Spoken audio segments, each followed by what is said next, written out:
And so when I say Chinese, I want you to scream out the nation that's associated with this. For example, if I say Chinese, you're going to say what?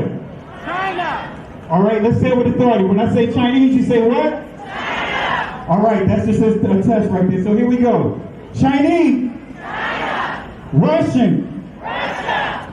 Italian. Italy! German. Germany! Swedish. Sweden! Korean. Korea! Egyptian. Egypt! Nigerian. Nigeria! Black. Exactly. Nothing. Tell him, Pastor. Tell him, Pastor. Black, nothing. Yes.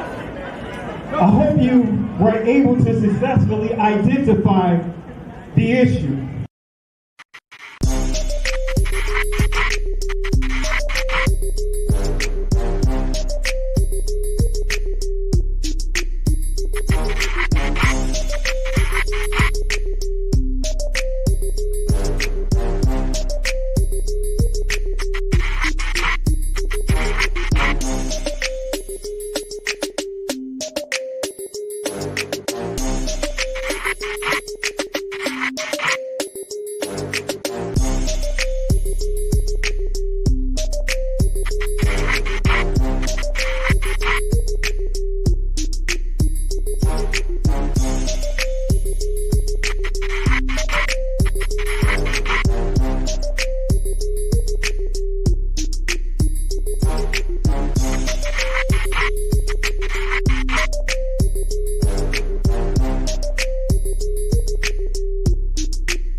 I'm so glad you're here because you can bring great clarity.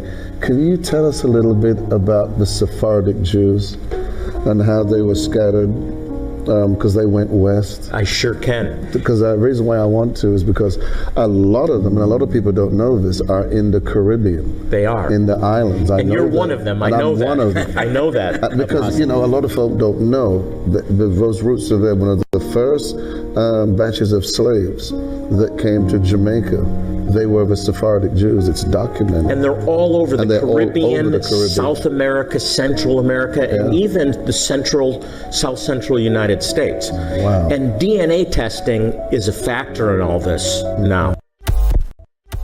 There's only one true ethnic Jew, the Mizrahi Jew, because they are Africans, and if you read the original Bible written in Phoenician Hebrew, they're not. Jewish people are not Europeans. The modern Jews in Israel are Russians or Khazars to be precise, from Russia. I learned it from my grandfather that because he was an Ashkenazi Jew. The same people that have stripped us of our identity and labeled us as a color have told us what it means to be black. The white man is enacting a story all over the world. We left our homes and flooded the world. We smothered culture. We smothered knowledge. We erased history and rewrote it our way. Myself, my grandfather is 100% Ashkenazi Jewish. Claiming to be Jewish, Ashkenazi Jewish is just a conspiracy. White men claiming to be of tribes of Israel when I'm Germanic. You know, I have no ties to Israel, no ties to Judaism. You know, except loosely written history that's been whitewashed over for centuries. And, you know, from the Renaissance. Oh yeah, right. You wipe everything clean. It's funny how exactly the Renaissance. It's this rebirth, but it's white rebirth. I think at the same exact time the Renaissance is happening, Columbus is sailing to America and committing genocide. Anti-Semitic statements are never good for anybody, right? It's kind of like being anti-black. But, you know, it's really interesting. I didn't realize that I could be considered anti-Semitic until I read one of the definitions of anti-Semitism. Look at this. The definition says, making mendacious, dehumanizing, demonizing, or stereotypical allegations about Jews as such, or the power of Jews as a collective, such as, especially, but not exclusively. This sounds like a, let them go by. All right, so it says, think about it, that sounds like the type wording that's in the contracts, right? Indeed.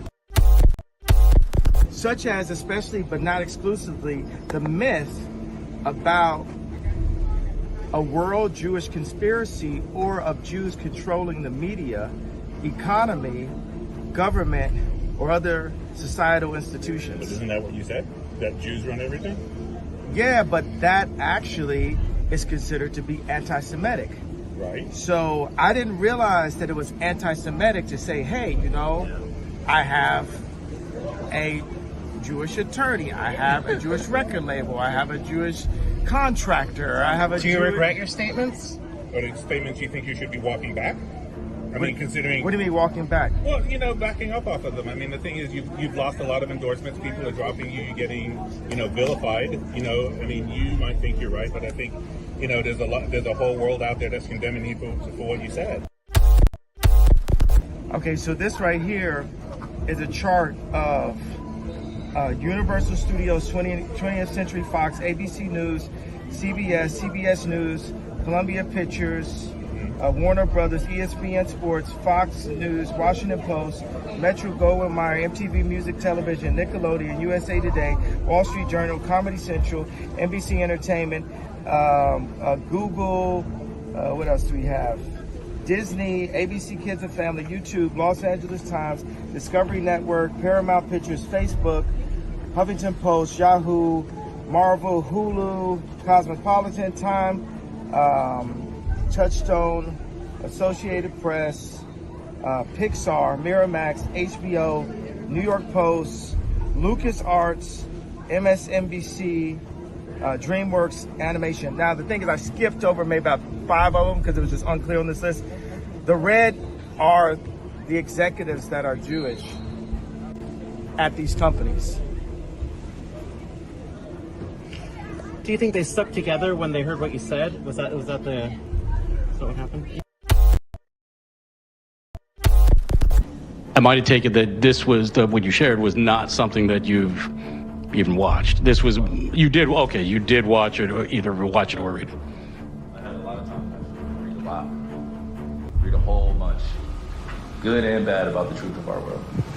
So then, do you, I guess, understand or not understand those that might imply that that work had anti-Semitic leanings in it? I only ask this because the tweet is still up there, so We're in 2022. It's on Amazon, a public platform. Whether you want to go watch it or not is up to you. There's things being posted every day. I'm no different than the next human being, so don't treat me any different. You guys come in here and make up this powerful influence I have over top of the adultery of, oh, you cannot post that. Why not? Why not?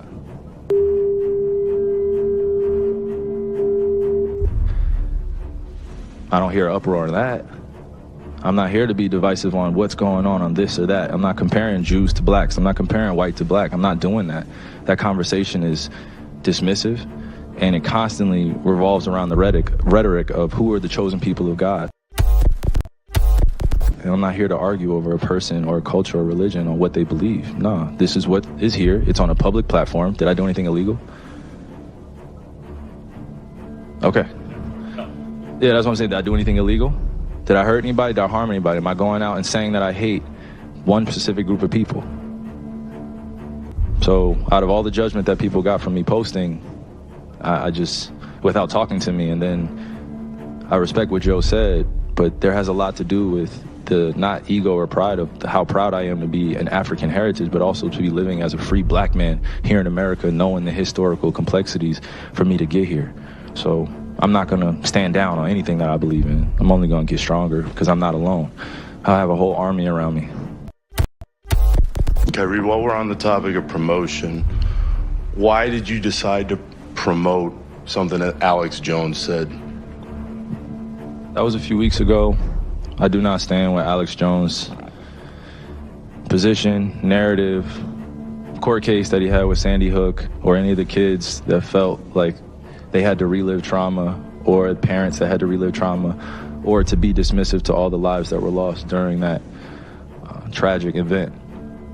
My post was a post from Alex Jones that he did in the early 90s or late 90s about secret societies in America of occults, and it's true. So I wasn't identifying with anything of being a campaignist for Alex Jones or anything. I'm just there to post, and it's funny, and it's actually hilarious because out of all the things I posted that day, that was the one post that everyone chose to see. It just goes back to the way our world is and works. I'm not here to complain about it. I just exist. And to follow up on the promotion of the movie and the book. Can you please stop calling it a promotion? What am I promoting? Put it out on your platform. But I'm promoting it? Do you see me in front of the putting it out there, people are going to say that you are promoting. Yeah, put it out there just like you put things out there, right? Yeah, but it's not. You put things out there for a living, right? Right, but my stuff is Great. not So let's move on. Filled let's with move on. Anti-Semitic Let's stuff. move on. Don't dehumanize me up here. I'm not doing that. Another You're human free being. to post I can post whatever I want. So say that and shut it down and move on to the next question. But Kyrie, you have to understand that by I don't have to understand anything from you. It's not me. Nothing. By It's no posting people that what you're you making did, up, bro. Move on. But by posting move what on. you Next did, question. Anybody Do you guys have any more questions for and me? they're going to say, you guys have any more does he have questions? Because this is going to be a clip. beliefs? This is going to be a clip that he's going to marvel at. Is this any more questions? But you're not answering the question. Oh, this is another answering your question. Oh my God, let's make another Instagram clip so we could be famous again. Your name is Toby. I want to hear you say it. Your name is Toby. You're going to learn to say your name. Let me hear you say it. What's your name? Kunta Kinte. Kunta Kinte. Again!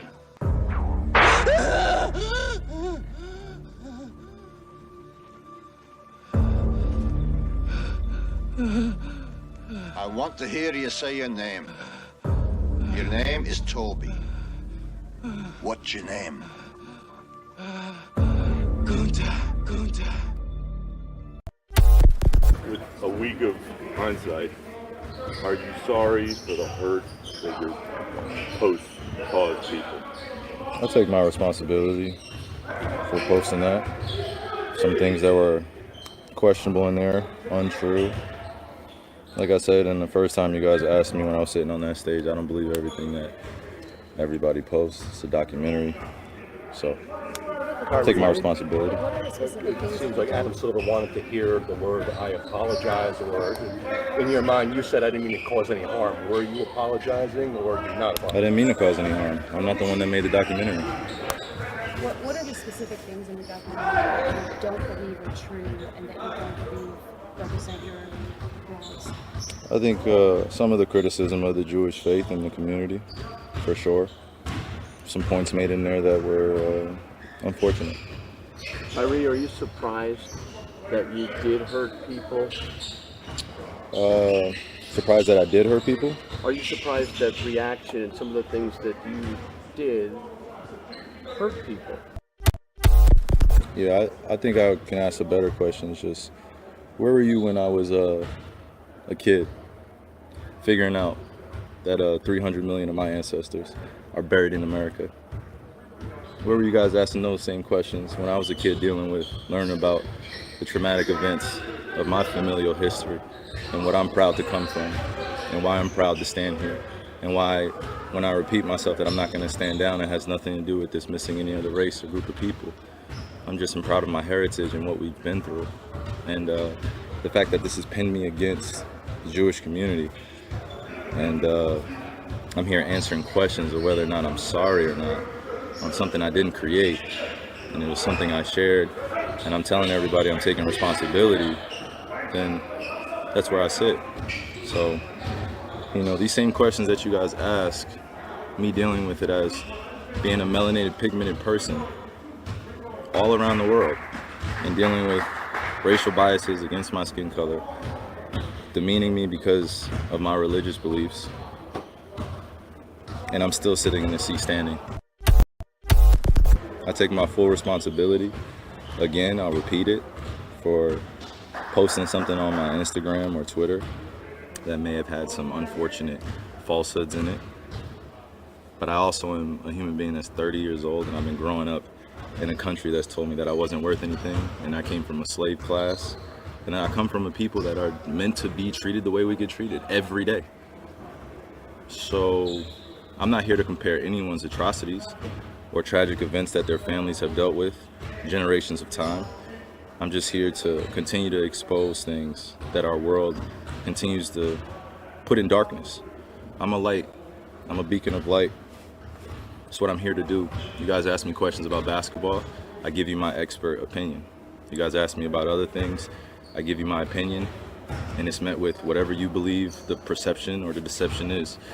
You guys investigate my life every day, and you justify it by serving your own purpose, which I honor.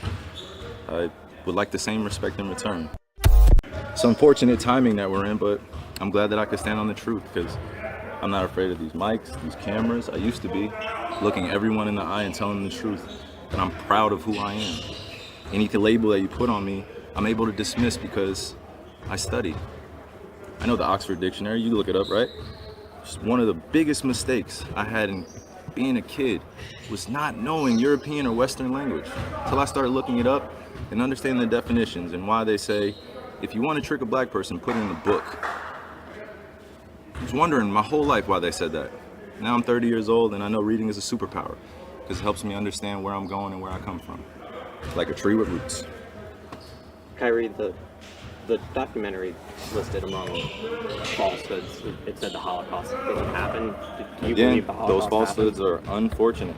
And it's not that I don't believe in the Holocaust. I never said that.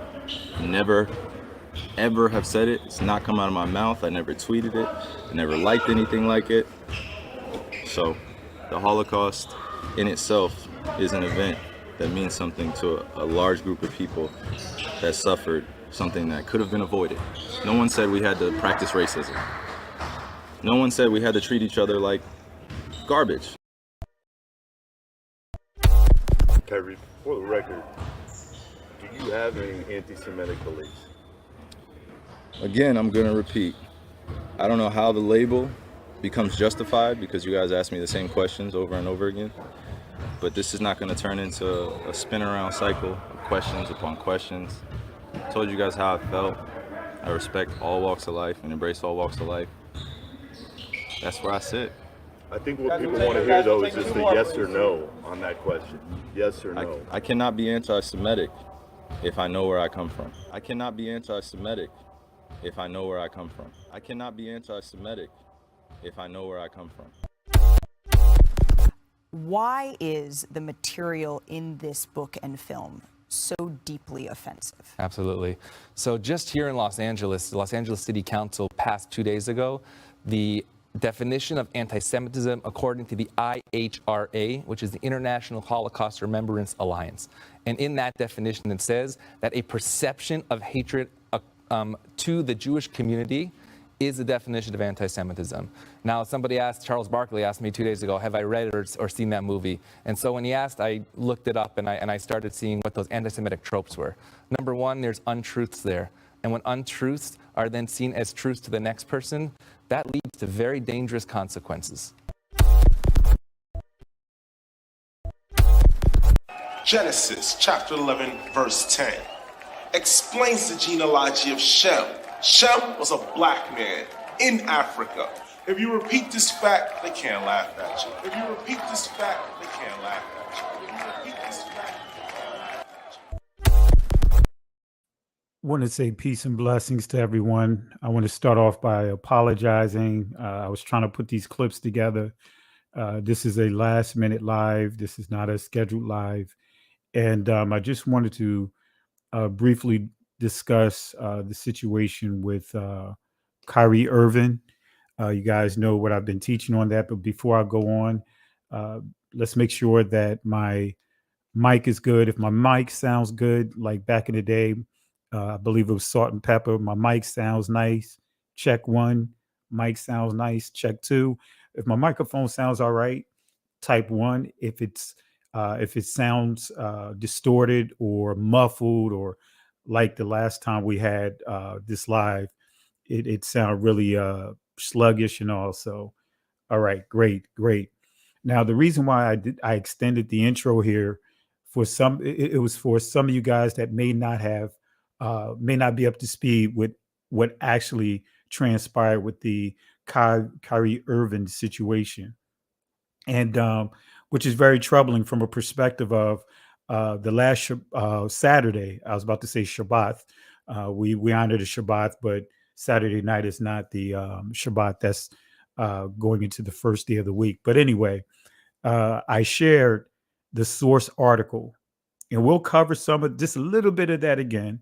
For those that did not listen to the live that I did this past Saturday, what I did was I went to some of the talking points, the things that are being highlighted inside that article that the writer did not, was very, how can I put it, was not honest in his writing, wasn't good journalism because he did not list sources.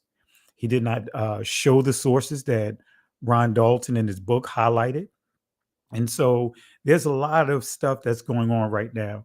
And we'll even replay what the rabbi stated.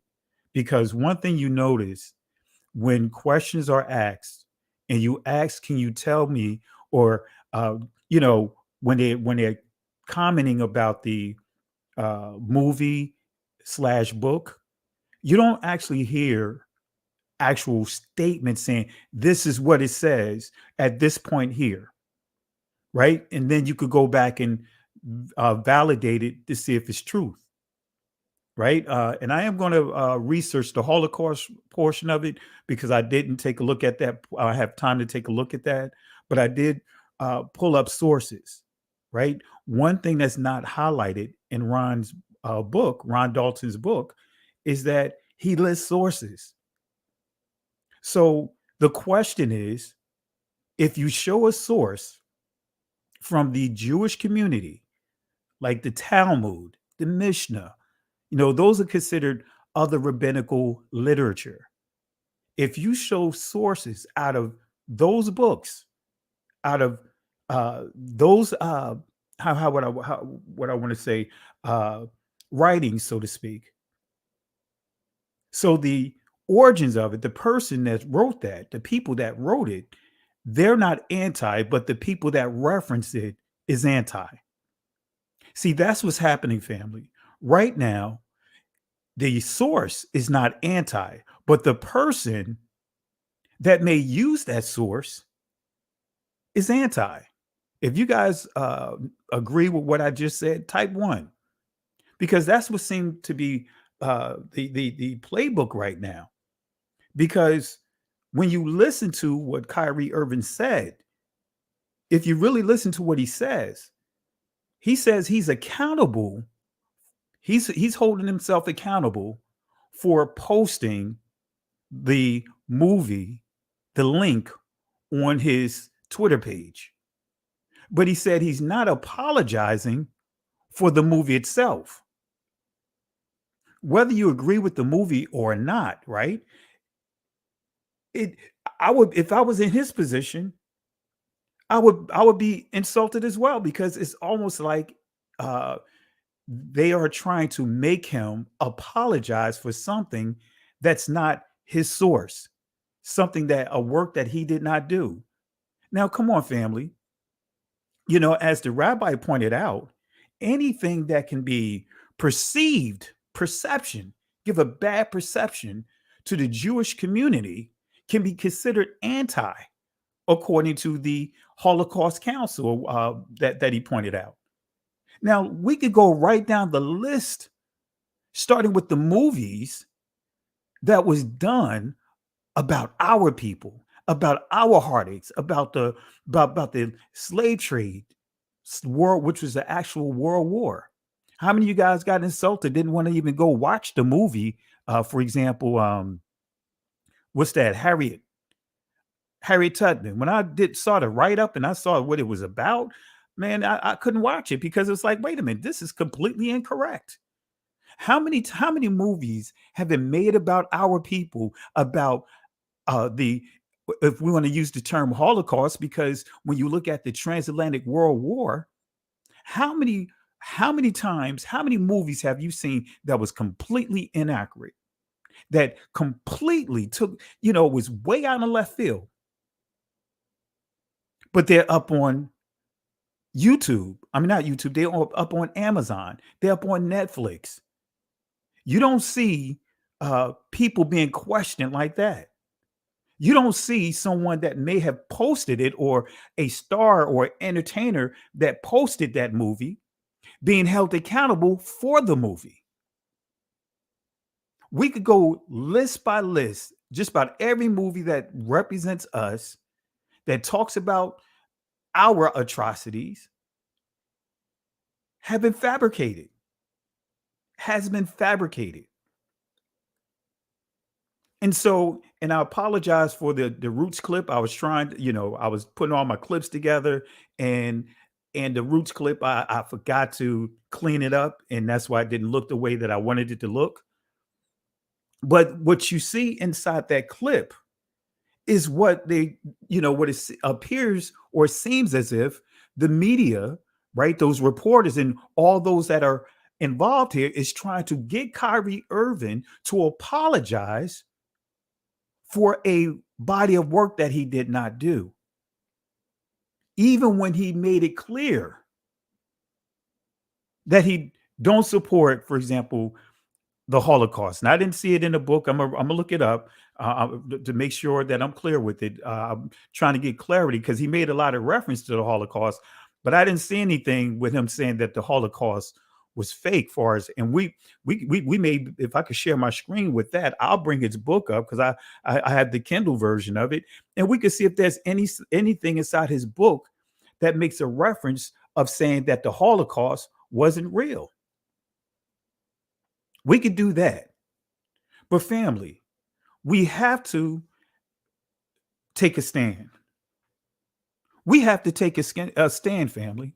And what's unfortunate, before I go there, right? I didn't have a chance. I was trying to get, and we'll do it this Saturday night. We'll do a part 2. Hopefully the book comes in that I ordered. And we're going to continue to go through that article and go through some Ron Dalton's book to see what's in there. We're going to look up what he says about the Holocaust to make sure to see if it's accurate of what was pointed out to Kyrie inside that interview. So what we all should be doing is saying, forget it. You know what? We're going to boycott the NBA. We're going to boycott, and unfortunate, we should have been supporting Kaepernick. The NBA, I mean, the NFL gave him a settlement. We should have been boycotting the NFL. Can we boycott the NBA? We should be boycotting Adidas. None of you guys should be wearing Adidas. You should have pulled your money out of JP Morgan, Chase Morgan, and Wells Fargo, some of those very banks that cancel, for example, JP Morgan's Chase canceled Kanye, told him to take your $150 million out of his bank. And I'm pretty confident that he has criminals, people that have committed crimes, accounts that are in there. But take his money out of their bank. When actually, when you look up their bank and do the history of their bank, they had used slaves as collateral. They owned slaves. They were giving loans out on slaves. They was doing, on record, it says over 13,000, but we know it was more. Adidas, two brothers, Nazis, founded that brand.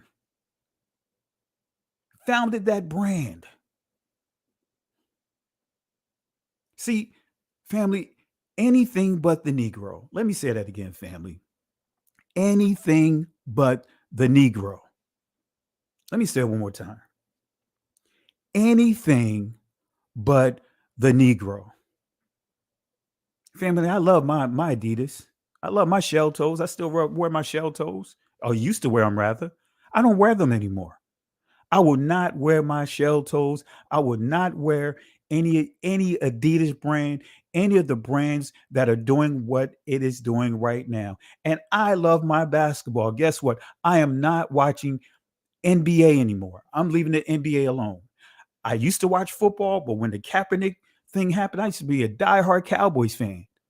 But when the Kaepernick situation happened, I haven't watched a football game since. It's been what, about 3 or 4, actually 4 seasons since I watched a football game. Come on, family, can you turn over your plate? See, if this was the 50s, if this was the 60s, guess what? They would be boycotting stuff. Some may laugh at, hey, they marching.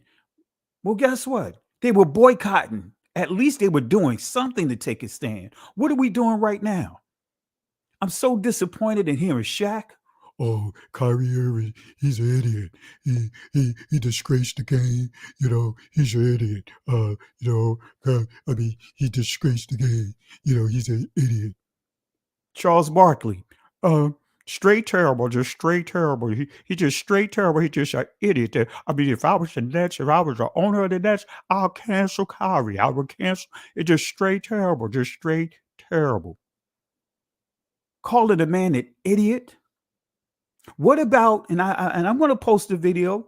What about Michael Rappaport, the actor, calling Kanye dumb, stupid, all kinds.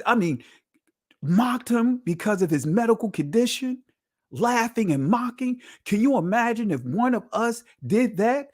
Kyrie just posted a link to a movie. And look at what's happening. Can you imagine if someone did that to Michael Rappaport with all the craziness he was saying, going at Kanye West? I understand if you want to be offended about what he said, we're all entitled to be offended one way or another to whatever someone says. Because I didn't like the thing what Kanye West said about George Floyd. I didn't like the thing that Kanye West said about, the slavery. But man, to go and do exactly what he did, come on, family. See, we have a lot of these here. Let me play it here. You guys know I love my clips, but this is what Shaq is. And I'm from Jersey. I'm from the Brick City. I'm from Newark, New Jersey. That is my stomping grounds, Newark, New Jersey. And when I heard Shaq say what he said, oh, Kyrie Irving, he's just a straight idiot. He's an idiot. He's insulting the game. He's an idiot. And the first thing that came to my mind when Shaq said what he said, and also when Charles Barkley, again, when he jumped in there, straight terrible, just straight terrible. He is an idiot. He's just straight terrible. The NBA needs to cancel Kyrie Irving. He's just a straight terrible. He's just a straight idiot. What came to my mind, this is what came to my mind. This is exactly what came to my mind.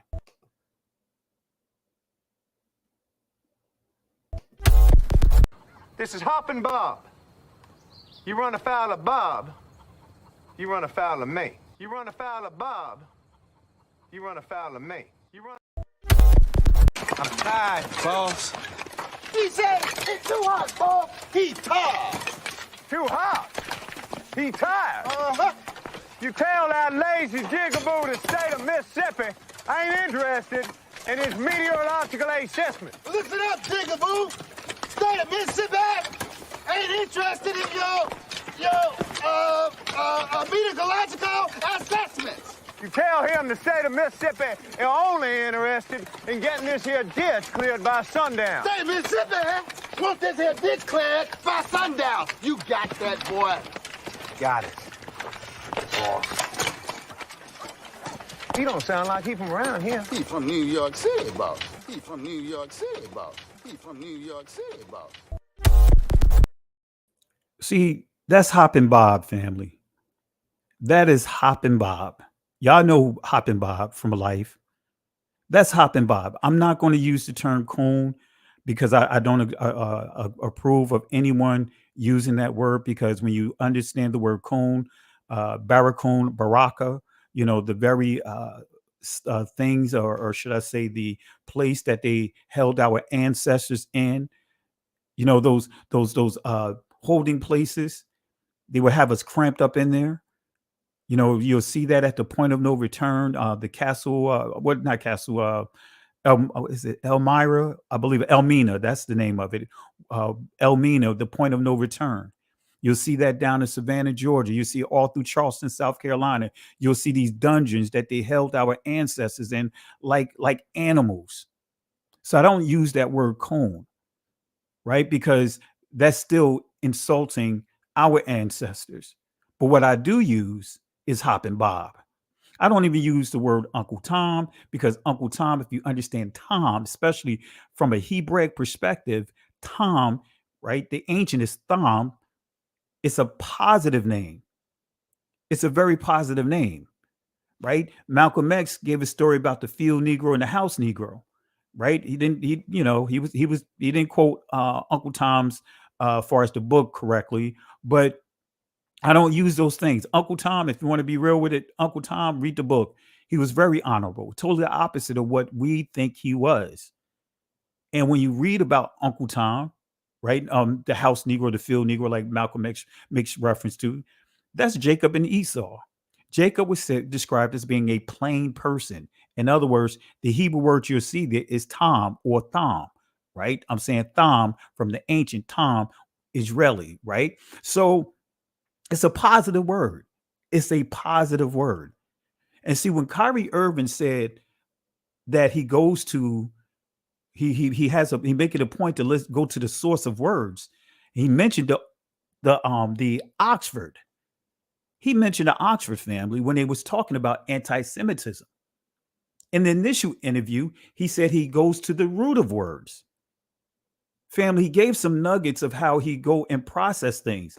But right now, have you seen one time they said, let's see what the meaning of Semitic, let's see the meaning of Semite. Let's go to the dictionary. Let's pull it up on here. Let's get the source up here. Let's see, we could talk about anti-Semitism, but you still have to go to the root words, anti, and then you have to go to Semitism. From Semitism to Semitic, from Semitic to Semite, from Semite actually Shemite. But you have yet to see anyone put a source on the screen and say, let's define what Semitic is. Let's define what Semitism is. You have yet to hear any one of these guys do that. One thing I'll give Jay Williams from ESPN, I'll give him credit, because out of all of them, he's the only one I heard that said he actually read the book. He's the only one that said he read the book, right? And he said there was some interesting things in there. He didn't agree with, the usage of devil and all that, but he, matter of fact, I'll put his, you guys see the video that I uploaded.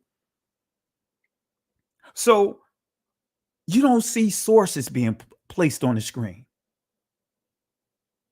You don't see any sources. If you've seen, type 1 if you saw any sources being displayed, right? If you see these writers and these people coming at Kanye West, coming at what's his name, Kyrie Irving, if you've seen them quoting sources, type 1.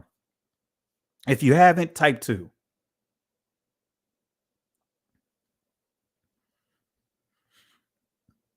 All right. So far, you guys are in agreement with me. I haven't seen any sources. So I'm gonna play with the rabbi. I'm gonna play the clip about from the rabbi one more time, right? And then we'll highlight a couple of things here. But let me play this clip one more time with what the rabbi said. And you guys heard Kyrie's argument. He made it clear that he's remorseful for making a poor post, right? He holds himself accountable for that. He even contributed $500,000 to the ADL and the New Jersey Nets or Brooklyn Nets. They matched it with $500,000. So they contributed $1 million to the ADL. But the issue is they want him to say, hey, I apologize. And he don't want to be forced to take credit for a movie that he saw on Amazon. He don't want to be held accountable and his face attached to that, because that's not his work. That's Ron Dalton's work. But let's play this clip again. Why is the material in this book and film so deeply offensive? Absolutely.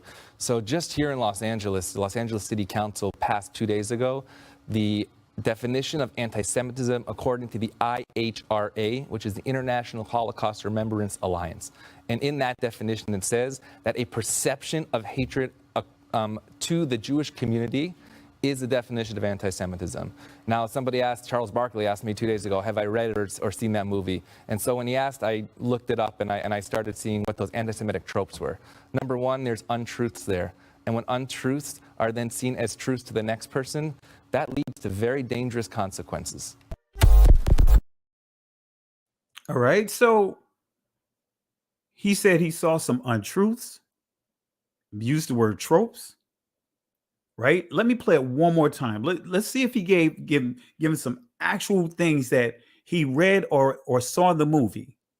And this family, this is the thing that we're not holding. And I'm not just saying this rabbi. I'm saying anyone that makes reference to not just this book, but if it was another type of book or movie. Okay. Have you seen the movie? Okay. What part of the movie that you disagree with? I'm just saying, I'm using movie in general, like back in the day when we used to talk about movies in school and all that. What part of the movie? You say you saw the movie? Okay. What part? Tell me about this part. We don't hear that today. Tell me about the part of the book that got you this way. Let me hear about this part.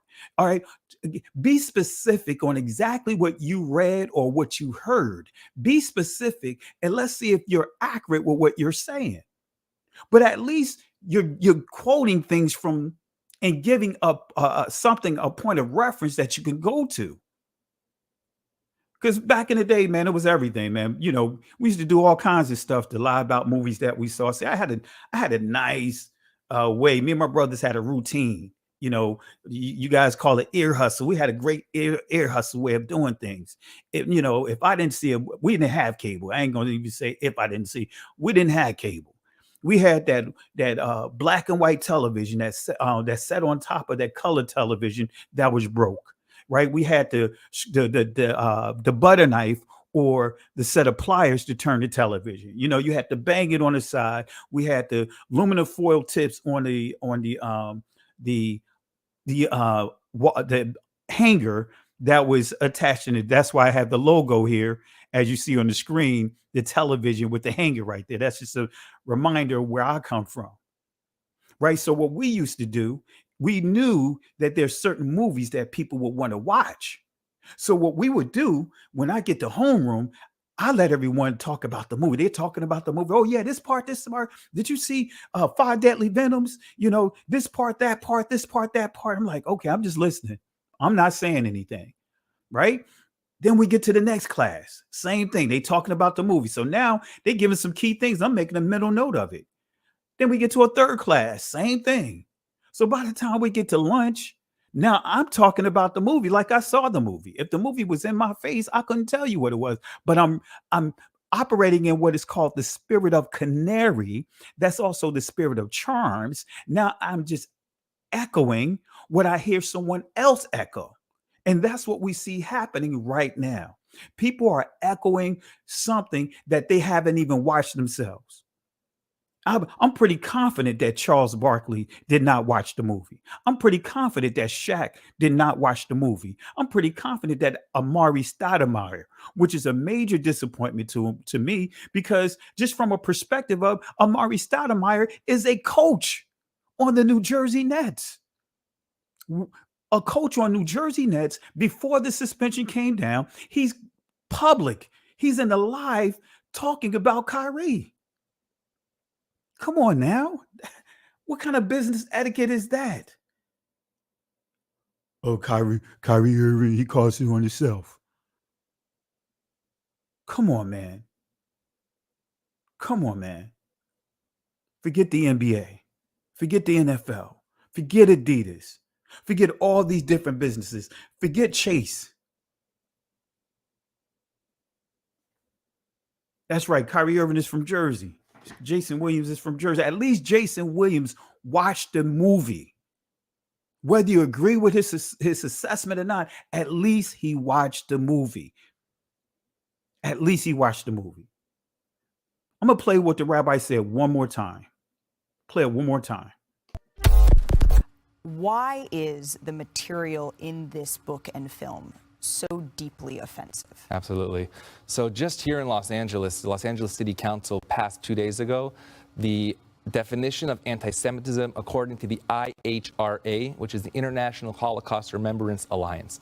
And in that definition, it says that a perception of hatred to the Jewish community is the definition of anti-Semitism. Now, somebody asked, Charles Barkley asked me 2 days ago, have I read it or seen that movie? And so when he asked, I looked it up and I started seeing what those anti-Semitic tropes were. Number one, there's untruths there. And when untruths are then seen as truths to the next person, that leads to very dangerous consequences. So the perception, so the ability to see, hear, or become aware of something through the senses. Perception. So perception can be very subjective, excuse me. If I perceive. So anti-Semitism, as Kanye West pointed out, he did not know that he would be considered an anti-Semitic person because he, according to the definition he read, said if you even state that stereotypes such as saying that the Jews run everything. When he gave reference, like, hey, he didn't know by saying he got his lawyers Jewish, his doctor Jewish, his record label is Jewish. But you know what's sad, family? This is, I got ready to upload this clip right here. Let me share this clip, and we'll touch on a few things, and then we'll save the bulk of this for this Saturday night. But let you hear something here, right? I'm not sure if you guys heard this, but this is one of the videos that I was going to upload. But while I was in the process of getting ready to upload it, I was watching ESPN, and that's when I saw the Kyrie Irving interview. But let me allow you to hear this here. Let me do some here. I'm pulling it up here. All right, now I want you guys to pay attention to this here. This is a leaked video of Kanye West, right? He was on the Drink Champions or Drink Champs or whatever the name of the show is. He was on there. This is a leaked video that's not in the video that was circulating that they removed. Now listen to and watch this. Here we go. Yeah! He loves Jews, bro! Yo, it's one thing to love, it's another thing to respect. It's one thing to love, it's another thing to respect. It's one thing to love, it's another thing to respect. My favorite Jewish homeboy! Your favorite Jewish homeboy is here? Yes, it is. Steve, bring him in.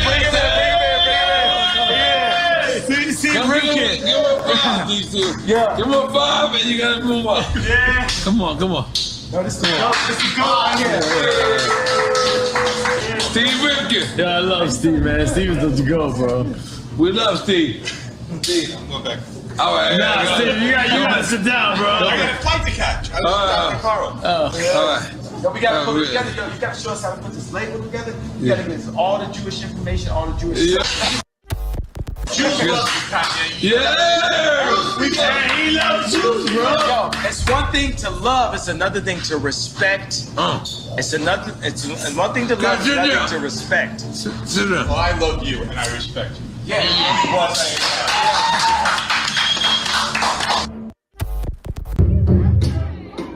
Listen, Genesis chapter. All right, now, have you guys seen that portion of the video? You see the producer, who is a Jewish guy, come up and hug Kanye and say, the Jews, we love you, Kanye. The Jews, we respect you. He said, I respect you, Kanye. And what did Kanye do? Kanye acknowledged that this is one of his good friends. Came up and they hugged each other and everything, embraced each other. And I'll upload the video because I know it's kind of choppy here because of the way that I'm streaming it. But that's what you don't see. You didn't see that video clip. You didn't see that portion of the interview or the episode. See, where is he? Defending, saying, no, Kanye, he misquoted, or he didn't, when you listen to it, yeah, I know it could be all over the place, whatever. He didn't say, well, I disagree. Well, hey, I'm still, Kanye, I still love you. You don't see any of that. But family, what I believe what we're witnessing right now, I believe we're seeing the time of the two witnesses, right?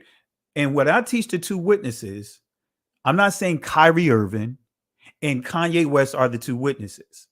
I'm saying the Northern Kingdom and the Southern Kingdom are the two witnesses.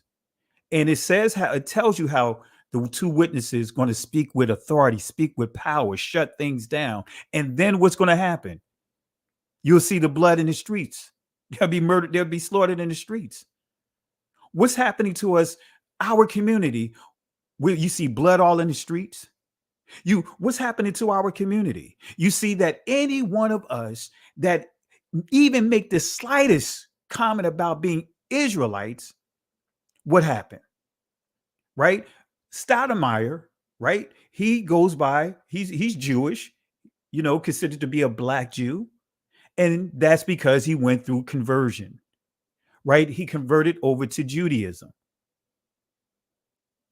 But why should we have to convert over to something that's already ours? You got many of you guys did the DNA, and I shared this before, and I could share some of my DNA, and I'll show you some of the tribes. Matter of fact, I'll show that before we wrap up. I'll show some of my DNA. Dante did a great job showing his DNA records. I could just show you a couple of clips of my DNA showing you where it says the Igbo's listed there. Then I could show you another clip record where it says that it has the Limbas listed there, along with other tribes that have been confirmed to be Israelites. But anything and anyone but the Negroes. Because when the Ron Dalton's book is about Negroes, us, you, me, being connected to the ancient Israelites. That's the primary thing with the book. That's the primary thing with the movie. Whether you agree with some or don't agree, disagree, if you disagree with some of the stuff, that's fine. I know everyone is not going to agree with what I teach, what I say. That's fine. But we have to do things and we have to have integrity. But family, anything, anyone but the Negroes. I'll say that again. Anything and anyone but the Negroes. So let me go back to this article here. For those that may be watching for the very first time, let me go back to this article here. Let me see where it is, right?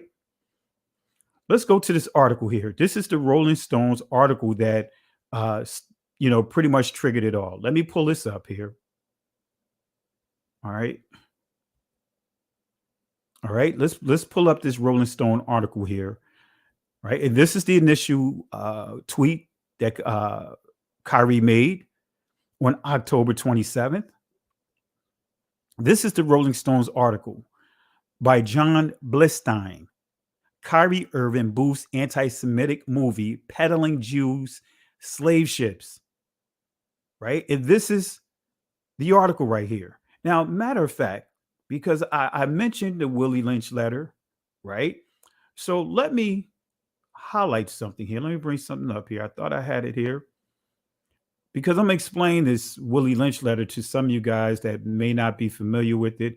I know I touched on it a little bit and I thought I saved it here, but apparently I didn't. So let me pull it up real quick. Let me see here.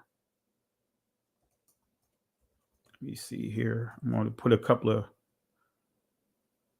slides here. Let's see here. I think it's in this one right here. Let's see if it comes up. All right. And if it's in this one, then we'll go with this one. Let me see here. All right, I think it's this one. Now let me copy it over here real quick.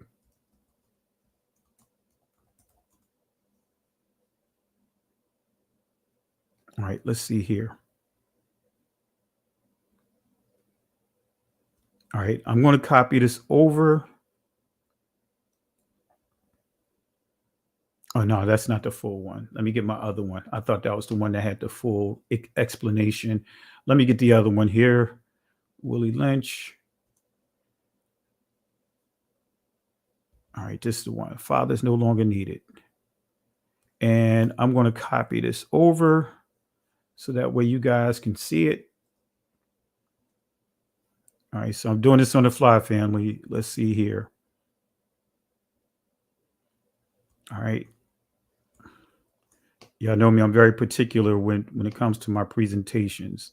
So let's deal with the Willie Lynch letter real quick. And then we'll get into a couple of things about this article. Let me copy this over. So that way this shows up on your screen. Here we go. All right. All right. So let's talk about the Willie Lynch letter real quick. So that way we understand exactly what we're seeing here. Let's go to here.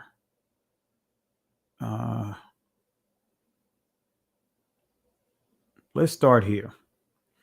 All right. Lynching.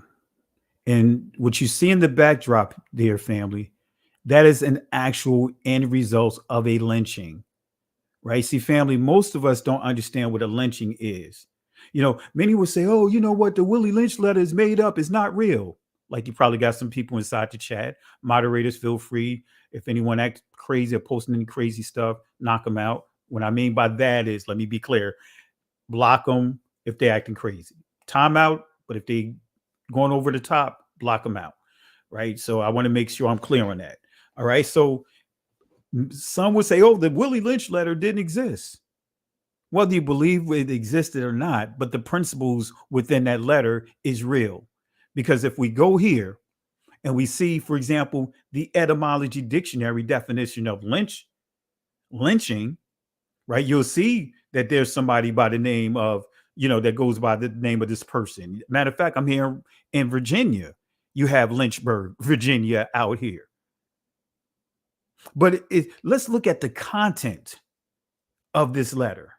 Let me stretch my screen out. Let's look at the content. All right, because some would try to scream, oh, well, the Willie Lynch letter wasn't real, start getting into that hop and bob spirit, because you got some of our brothers and sisters, a few, not a lot, a few that get into the spirit of hop and bob, well, the Willie Lynch letter is not existed. If we look at the way that it's written, and then I'm not receiving that. But let's go to the etymology dictionary of lynching. It says, inflict severe, but not deliberately fatal bodily punishment. And we know when we got lynched, it was deliberately to produce a fatal response. See, we could talk about what happened to us, not just in the transatlantic world. We could talk about the Black Holocaust. We could talk about the number of Blacks that are not mentioned, along with the Holocaust, especially what happened over there in Auschwitz and some of those places. You don't hear us being mentioned in those conversations. Even when you think of anti-Semitism, you're not thinking of Black Jews. You're not thinking of Black Jews. Because normally the ones that you see, and this is no disrespect to anyone in that community, but for the most part, you see those that are Caucasian. But again, going back with this Willie Lynch letter, right? Or the etymology of lynch. Notice what it says. Inflict severe, but not deliberately fatal bodily punishment on someone without legal sanctions. And notice what it says here. It gives you some information named after William Lynch, of Pittsburgh or Pennsylvania, Virginia. All right. Other sources trace the name to Charles Lynch, a Virginia magistrate. Originally, any sort of summary justice done without authority of law for a crime or public offense. All right. But it goes on to say, the narrowing of the meaning to extra legal execution by hanging is evident by the 1880s. And after 1893, lynching mostly meant killing of blacks by white mobs, especially in retaliation for allegedly sexual assaults of white women. So when you start getting into the hanging, right, that's the end portion of the lynching. The lynching is the total process. It's not just hanging someone on a tree. All right. So let me see here. I'm trying to see if I recognize some of the names here because I know there's a lot of trolls in. Let me see. I can't see some of my normal followers here, and I would give you guys a wrench to help handle this chat here because we got looks like we got over 1,700 people here. Hit the like and subscribe button, family, if you appreciate what you're hearing. Matter of fact, let me see if Keith Wilson is still in. I think he's here. I think you do have you are a moderator, but let me make sure here. Let me add. Let me give some of you guys a couple of wrenches here to help offset because this chat is going pretty fast. Let me switch this around. All right.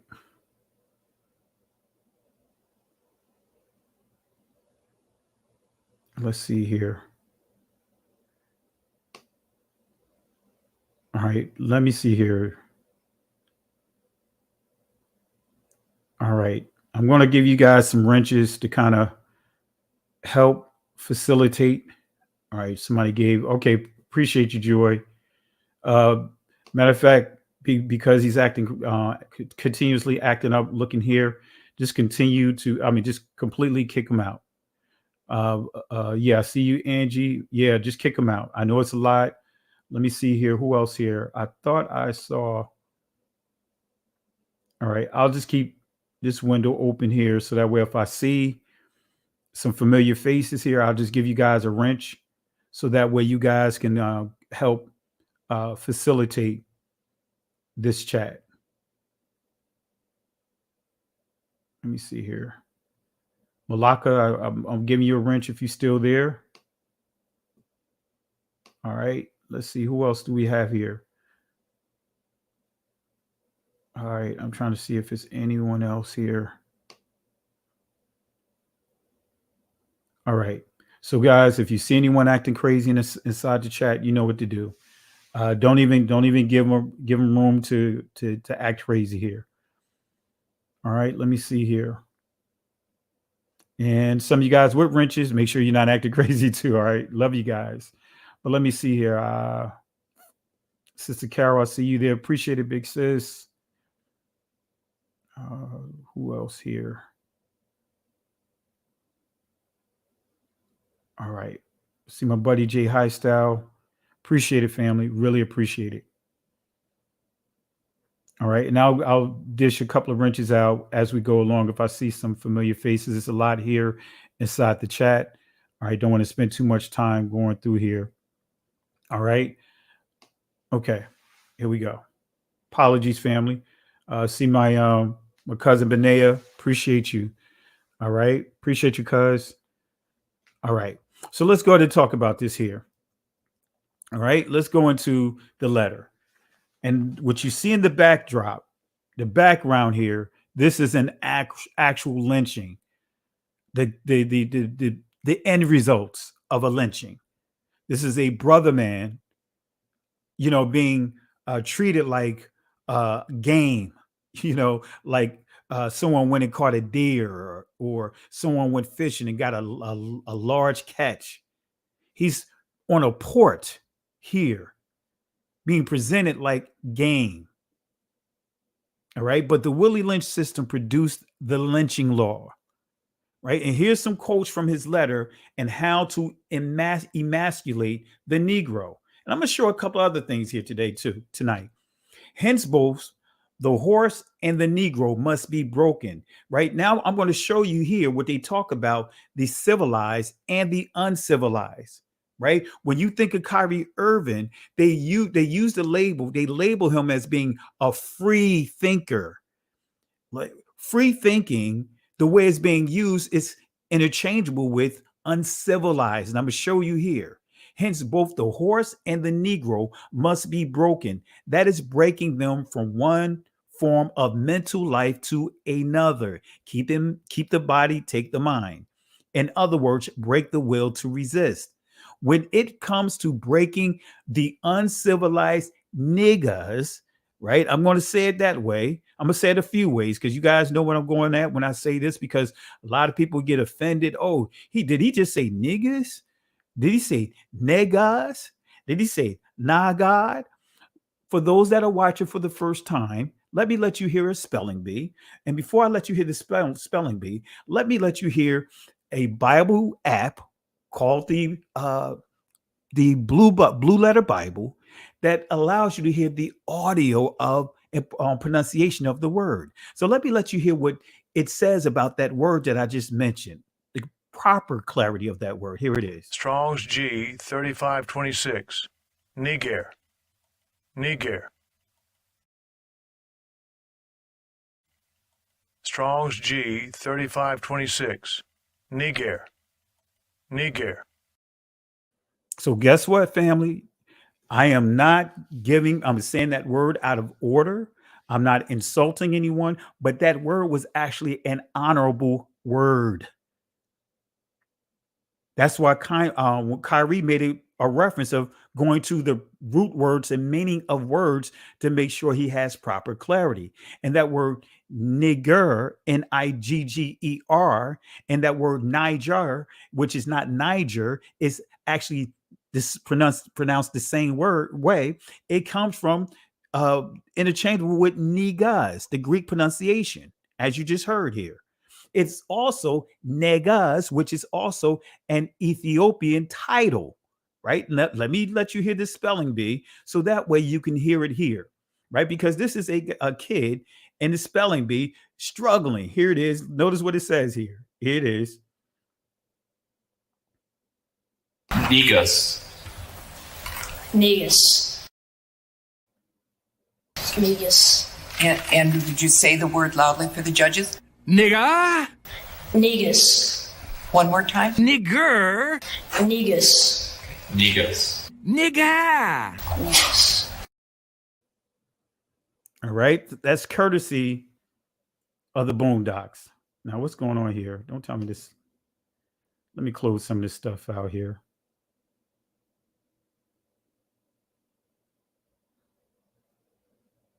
All right. That's courtesy of the Boondocks, right? Now, again, that's a spelling bee. This white kid got asked to spell the word niggas. And then he asked, can you put it in a sentence? This is it right here. Could you use it in a sentence? Real nigga roll call. Niggas bleed. Jigga my nigga. Niggas for life. Real niggas don't die. Shame on a nigga. Suck a nigga. Ain't no nigga. Ain't no nigga. Ain't no nigga. All right. So again, and I'll just put a little Boondocks spin to it just to bring humor to it.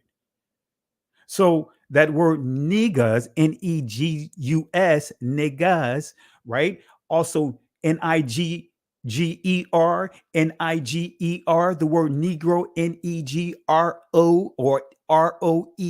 Guess what? All comes from the same word. The Hebrew word is nagid or nagad, right? And Nagid or Nagad.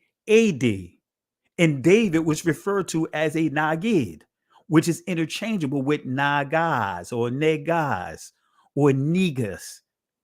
So I want to make sure you guys understand that, because again, when you start going to root words, you'll understand that they have a completely different meaning, especially words that was honorable words in our cultures. Look up the word queen and see what comes out of that. All right. So let's get back here. So when it comes to breaking the uncivilized niggas, use the same process, but vary the degree and step up the pressures so as to do a complete reversal of the mind. Take the meanest and most ruthless Negro, strip him of his clothes in front of the remaining male Negroes. Aren't we seeing that right now? Because what's happening is Kyrie is being forced. They want Kyrie to verbally come out and say, I apologize. The NBA commissioner want Kyrie to say, I apologize. Use those words. That's what the reporter said. The reporter even said it. Want you to actually say the words, I apologize. And Kyrie is like, wait a minute, I'm not apologizing for the movie. He's making it a distinction between the two. But we got the Hoppin' Bobs and the Hoppin' Bobettes that are trying to push that narrative. Take the meanest and most restless Negro, strip him of his clothes in front of the remaining male Negroes, the female, and the Negro infant. Tar, feather him, tie each leg to a different horse, face in opposite direction, set him a fire and beat both horses to pull him apart in front of the remaining Negroes. That's what we see happening right now. That's what we see happening right now. That's why I say it's bigger than Kanye West. It's bigger than Kyrie. It's about this awakening. It's about this great awakening that is happening right now. Many of our people are saying enough is enough. We know who we are. I got my DNA to prove it. We got family tradition. I know in my family, we got family tradition. Right? Family tradition. Family tradition. For some of you guys that may not know some of the family tradition, this is First African Baptist Church, Savannah, Georgia. Down at that church in Savannah, Georgia, 1773 is when the congregation came together. The initial name of the church was the Ethiopian Church of Christ. But in 1773, it became First African Baptist Church, constituted in 1778. And guess what? Hebrew writings are on those pews. Not just Hebrew writings. That's one of the highlights there. It's all kinds of Shemitic writings all through it, and symbols all through it. Ethiopian writings on the pews, meshed with Hebrew writings on the pews. Not just on the pews. You see the influence of Ethiopia all through there. You even see the pastors, which my uncle, Dr. Jerry, excuse me, I'm about to say Jerry Carr, I'm saying my grandfather, James Wesley Carr, right, who was one of the pastors there. And honored, and I want to say honor to my cousin who transitioned, Dr. Sean Carter. Thank you guys for the condolences. Had to, be there for my family the past couple of days. That's why I haven't done any lives or uploads, because family is first. I had to make sure my family is straight out there. Shout out to my family, the Cars that's out in Gary, Indiana, out in Warren, Ohio, Youngstown, Ohio. Shout outs to them as well. The Carr family that's out there. And to my cousin, Shalonda, hold your head up. We got you. We got you covered. We're here for you. All right. So getting back here, family, getting back here. Right. Let me show you a clip from that church real quick. Look on the outside edge of the pews. Look on the outside edge of the pews where you are. You see the different markings alongside the edge of the pews? They represent the different tribes that made up our congregation back then and spoke over 6 different languages among themselves. These were small tribes enslaved by larger tribes and sold to Europeans as they came along the African coast.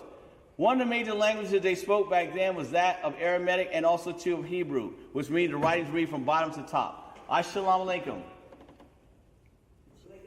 Which means, peace be unto you. It's not a Muslim term. It's actually the same greeting which Christ gave into the disciple when he met them in that region. Most countries in that region read from right to left. Here in America, we read from left to right. That's why the pastors in the St. Glass window up front here are going in Numbers 2 through 7 from the right-hand side over to the left, to the left, to the left, to the left. This is First African Baptist Church, the oldest black church in North America. The building built by slaves. The gentleman that laid the first brick laid the last. The balcony hold pews that actually were built by slaves. They have the oldest information in this building. That information is written in cursive Hebrew writing. All right. So you don't hear about this history, right? You don't hear about the history about the Hebrew Israelites on those slave ships. Not converts, been proven to be blood descendants of the ancient Israelites. The Igbos were confirmed by the Obadiah Alliance. We already know about the Limba. We already know about the Yoruba, Bambara. I could go down the list of some that have already been confirmed. And if you did your DNA, especially if you put it up on GEDmatch, guess what? You will see a list of a number of Shemitic groups in your DNA. And again, we're not converts. We didn't convert to being who we are by way of a religion. All right, but anyway, let's get back to it. Take the meanest and most restless Negro. Take the meanest and most restless Negro, strip him of his clothes in front of the remaining male Negroes, the female and the Negro infant, tar and feather him, tie each leg to a different horse, face in opposite directions, set him a fire and beat both horses to pull him apart in front of the remaining Negroes. And it goes on to say the remaining Negro male to the point of death in front of the female and infant. Don't kill him, and this is the next one that's in line. Don't kill him, but put the fear of God in him, for he can be useful for future breeding. Come on, family. Show me what group of people went through this. Show me one group of people that went through this, that was treated like animals, breeding, cattle slavery. Some of the things that you can't even imagine happened to our people. Red Summer, not just Tulsa, Oklahoma, the Tulsa the massacre out in Tulsa, Oklahoma, the Black Wall Street. Black Wall Street was a continuation of things and events that started in like 1917, 1918. And the height of it was in 1919. Red Summer or Blood Summer, where over 60 of our communities were bombed. They dispatched the military. Wasn't just Tulsa. That's the history just focused on Tulsa. But I have images, I have proof, I have records that they dispatched military down in Louisiana. They dispatched military to deal with our people, to suppress our people, I'm talking about heavy artillery, Gatling guns, the whole nine. But no one talks about that history. We only focus on Tulsa.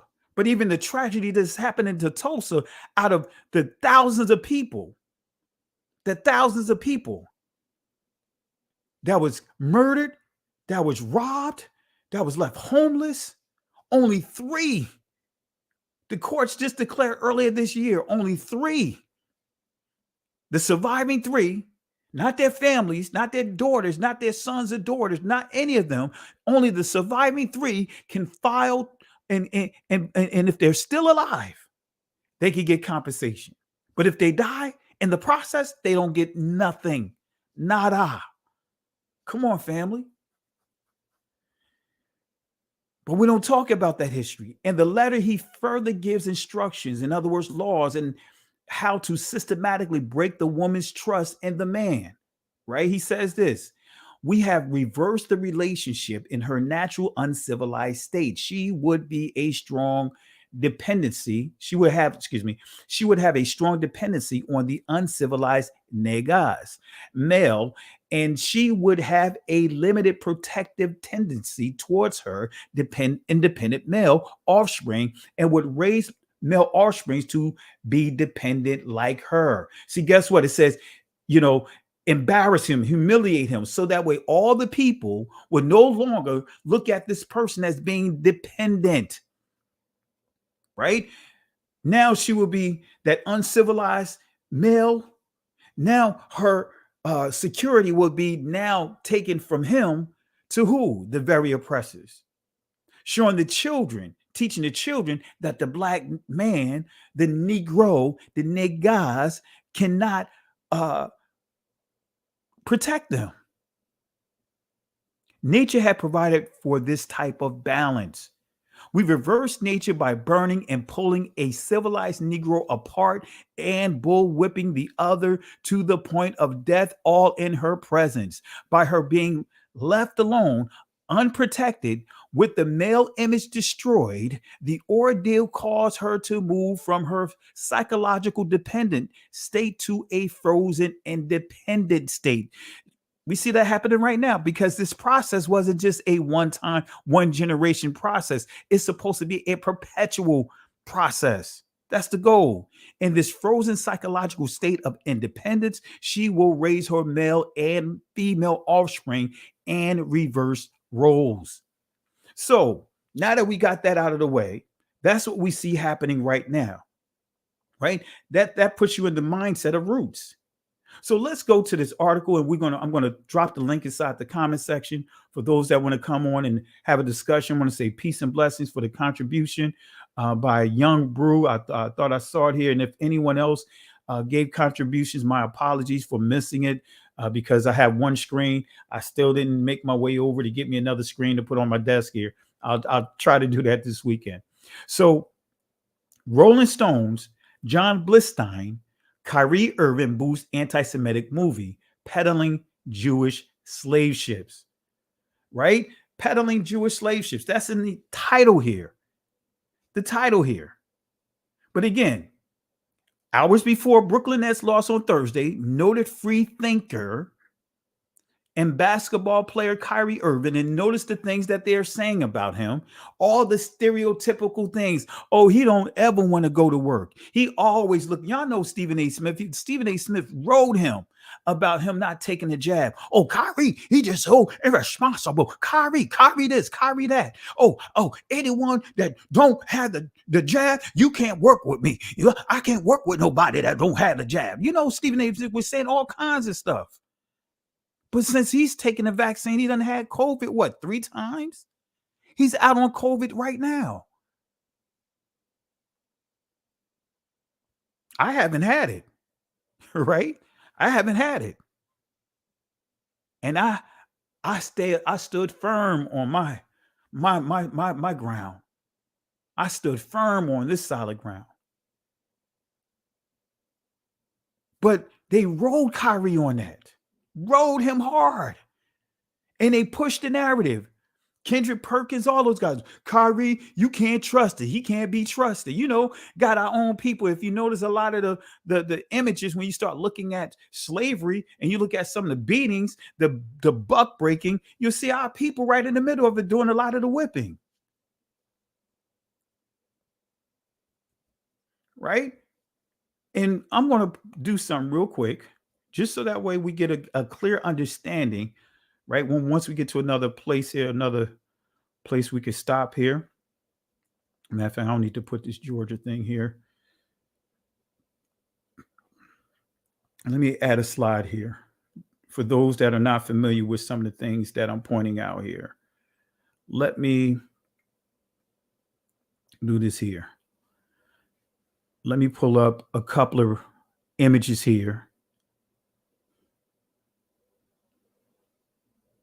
And let's see here.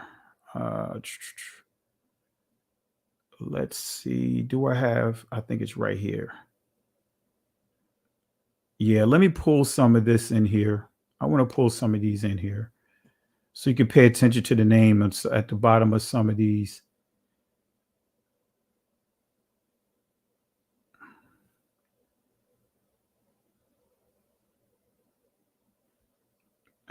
That's not the one I'm looking for. So you can see the name at the bottom of some of these slave auctions. Because the way it's going now, right? You can't even talk about the Jewish community as far as their participation in the slave trade, in the slave world war, because that could be listed as perception, right? Remember, they said the perception. I thought I had a folder here, and I just want to show you a couple of images so you guys can see. If not, I'll have to do it another time. But let me just at least put one or two. See, I got so many folders here. Let me put one up here so you can see the name. Let me see if it's on this one. Yeah, I have to do it another time. I thought I could remember the folder, so we won't worry about it. We'll deal with it when we get to it. I'll have it for the next time we come together. But let's deal with this here. Now, I want you to pay attention to this, right? I want you to hear what the rabbi stated, and I want you to pay attention to here.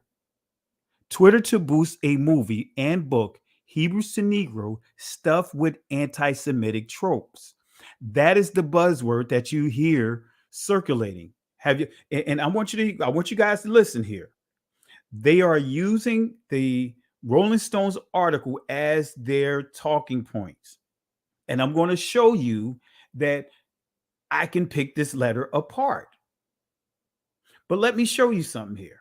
Let me show you something, not letter, but article.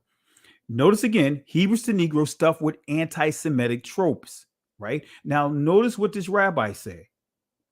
Notice what this rabbi says.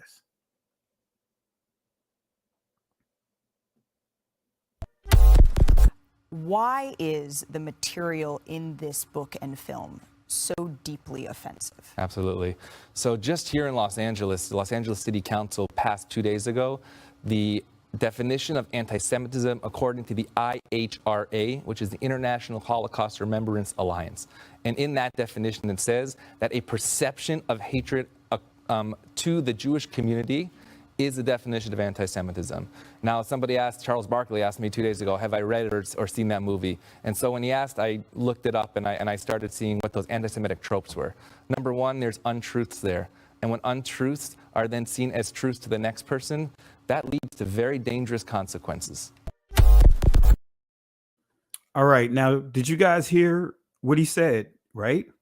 He said tropes. He used the word tropes, anti-Semitic tropes, right? That's what he used, anti-Semitic tropes. And I think I found the folder here. Anti-Semitic tropes. That's what he used. If you guys heard what I heard, he quoted here, stuff with anti-Semitic tropes. So he's actually quoting this article here. If you agree, hit 1. If you disagree, type 2. And if you want me to play it again, type 3. Let's do some investigating, family. The Hebrew word shamai or shamai, it means to listen with intelligence. It also means discernment. So if you heard what I heard, type 1. If you didn't hear it, type 2. If you need me to play it again, type 3. All right. So he echoed exactly what's here. Somebody put 7. He echoed exactly what's here. All right. So Michael Charles Marsh, right? Peace and blessings to you. I'll play it one more time for you. I see a couple of 3s here. I'm going to play it one more time. Listen closely, right? This is how we have to really start listening. It's time for us to stop depending on other people to tell us what we need to do and what need not to be done, right? We're going to listen with our own ears. Now, make a note of here, right? It's dealing with the movie, right? It says to boost a movie and book, it says here, Hebrews to Negroes stuffed with anti-Semitic tropes, but didn't give any examples, right? But notice, let's play it. I'm going to play it one more time. All right. Listen carefully, guys. Listen, the rabbi is going to say the exact same words. Why is the material in this book and film so deeply offensive? Absolutely. So just here in Los Angeles, the Los Angeles City Council passed 2 days ago the definition of anti-Semitism according to the IHRA, which is the International Holocaust Remembrance Alliance. And in that definition, it says that a perception of hatred to the Jewish community is the definition of anti-Semitism. Now, somebody asked, Charles Barkley asked me 2 days ago, have I read or seen that movie? And so when he asked, I looked it up and I started seeing what those anti-Semitic tropes were. Number one, there's untruths there. And when untruths are then seen as truths to the next person, that leads to very dangerous consequences.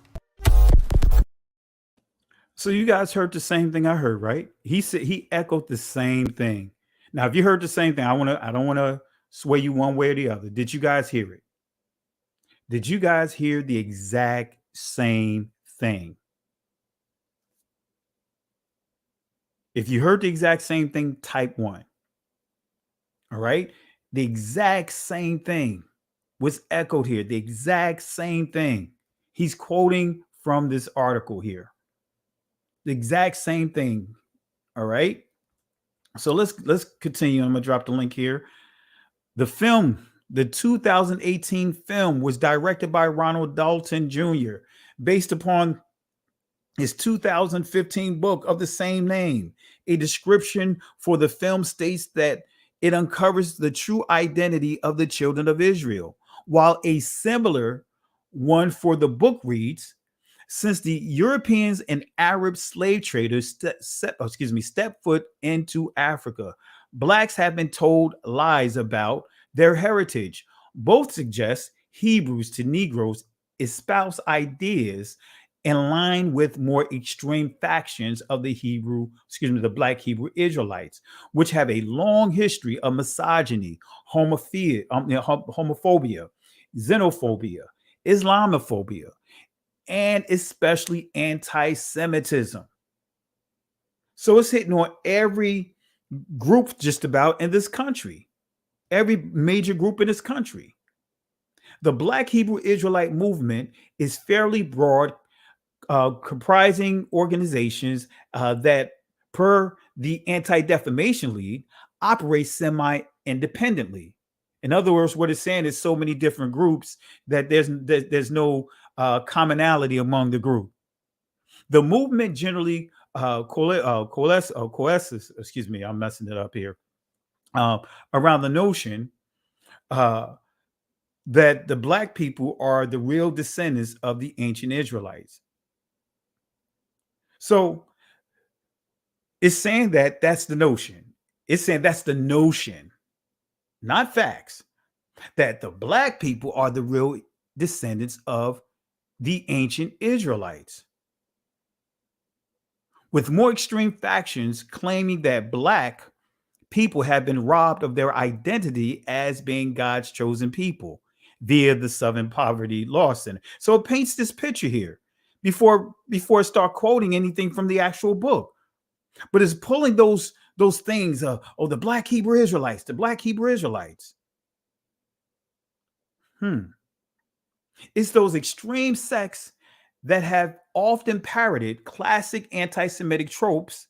There we go again, like claiming European Jews, often referred to as the synagogue of Satan, wield outsized control over society, especially in industries like banking and media. They've also pushed anti-Semitic claims that Jews are responsible for slavery and the effeminizing of Black men. Right? At one point in the purported documentary, Irving shared Dalton, who narrates the film, brings up the real truth about the slave trade.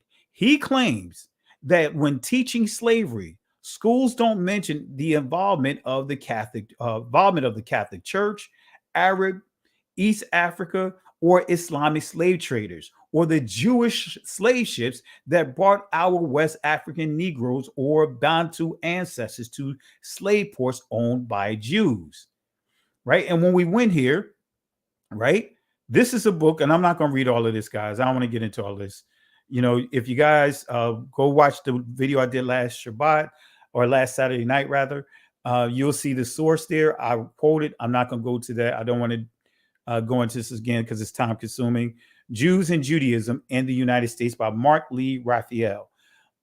Get this book. The link and everything is in the description of the previous video I did, live I did. I list a number of sources there that you can download. All right. Or you could go to the links. Right. So this is just proving, and it tells you that the Jewish community played a major role in the transatlantic slave trade. They ran stuff down in Brazil, South America. What's that? The Caribbean islands. They make it clear. United States, they were running things. Mark Lee Raphael. I don't have to make it up. This is the source right here. I'm not getting into all of this for the sake of time. All right.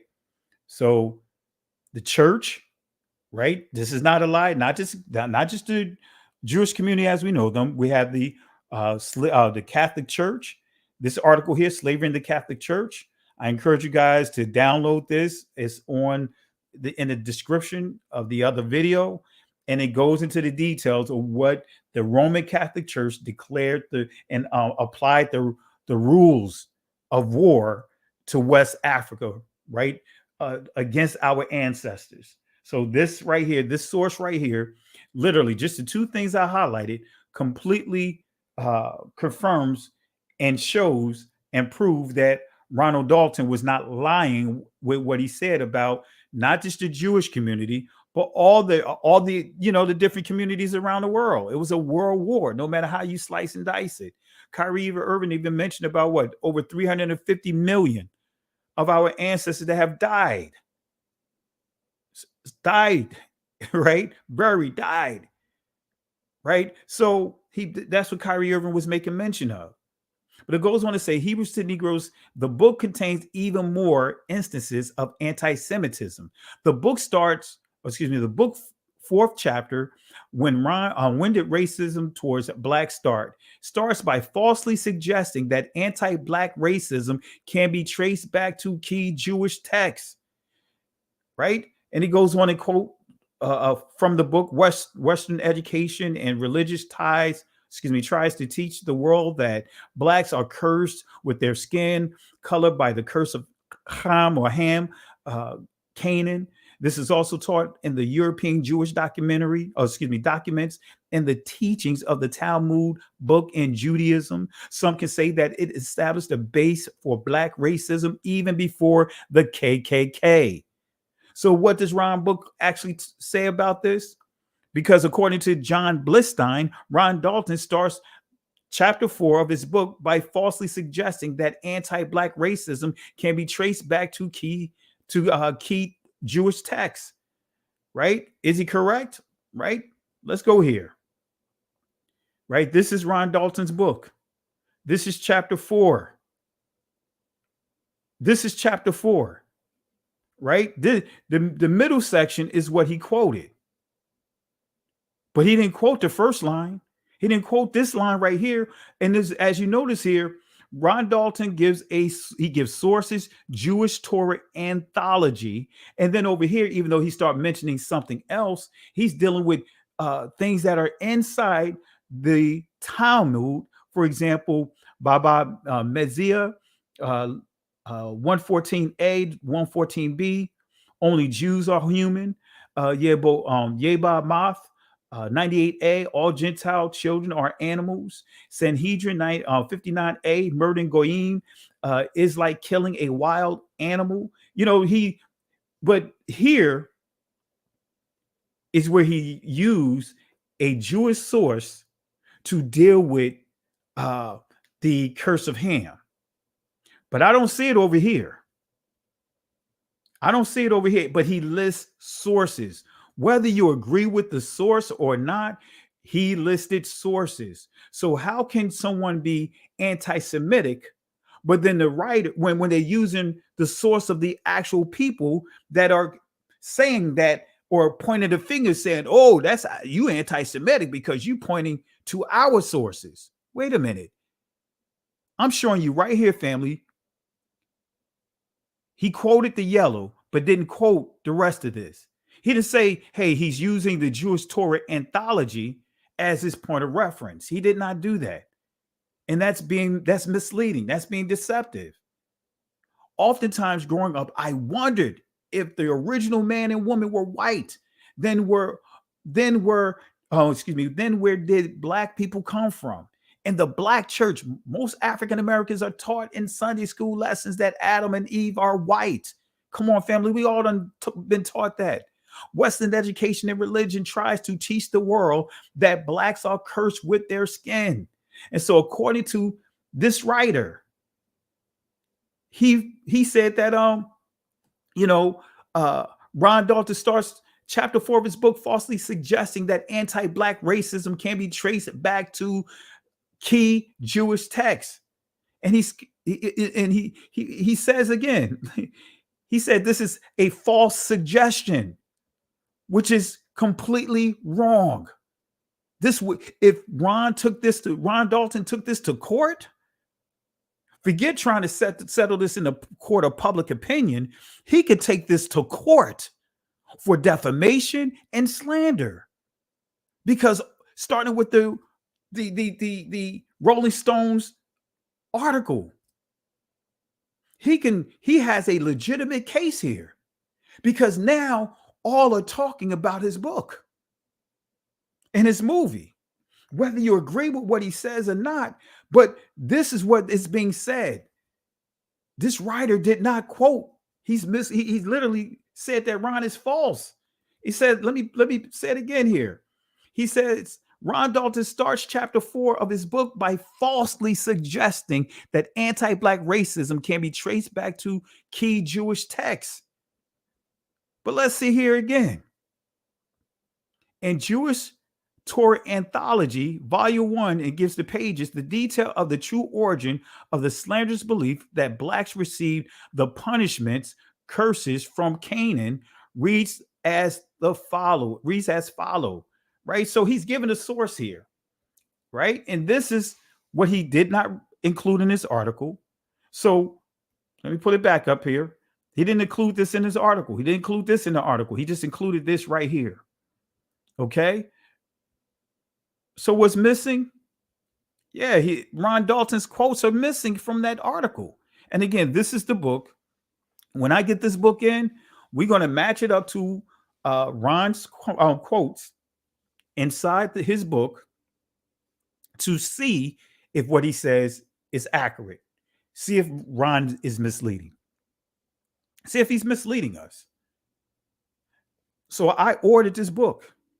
Hopefully I have it over the next before this weekend, by this weekend rather, and that way we can actually go into this book, right? So going back here, right?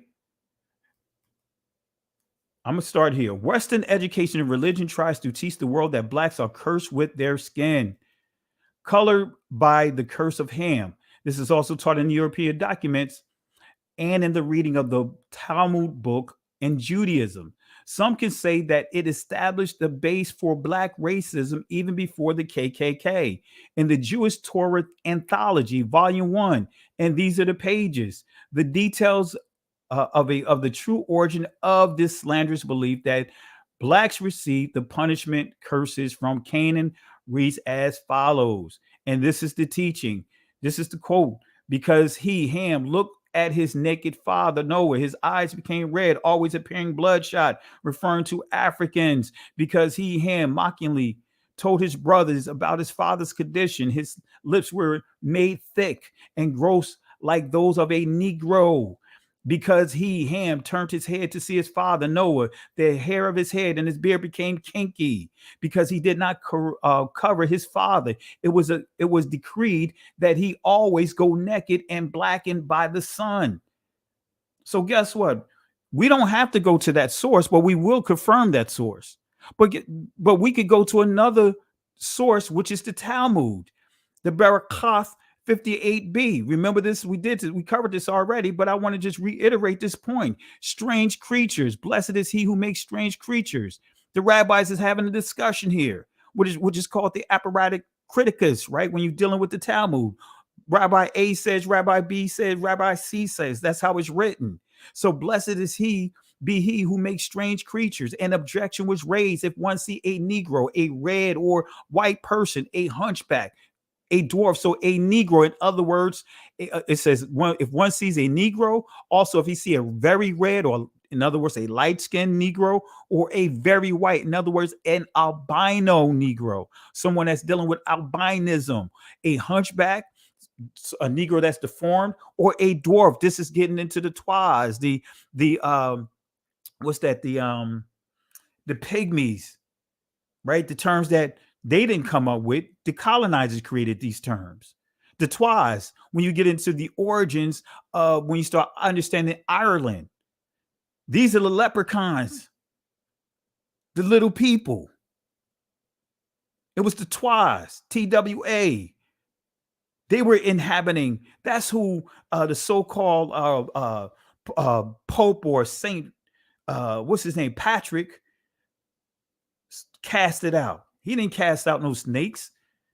The elevation don't even allow snakes to live there. What he cast out, what he killed, you're dealing with a genocide of a group of people that was there well before they landed in that territory. The Twas.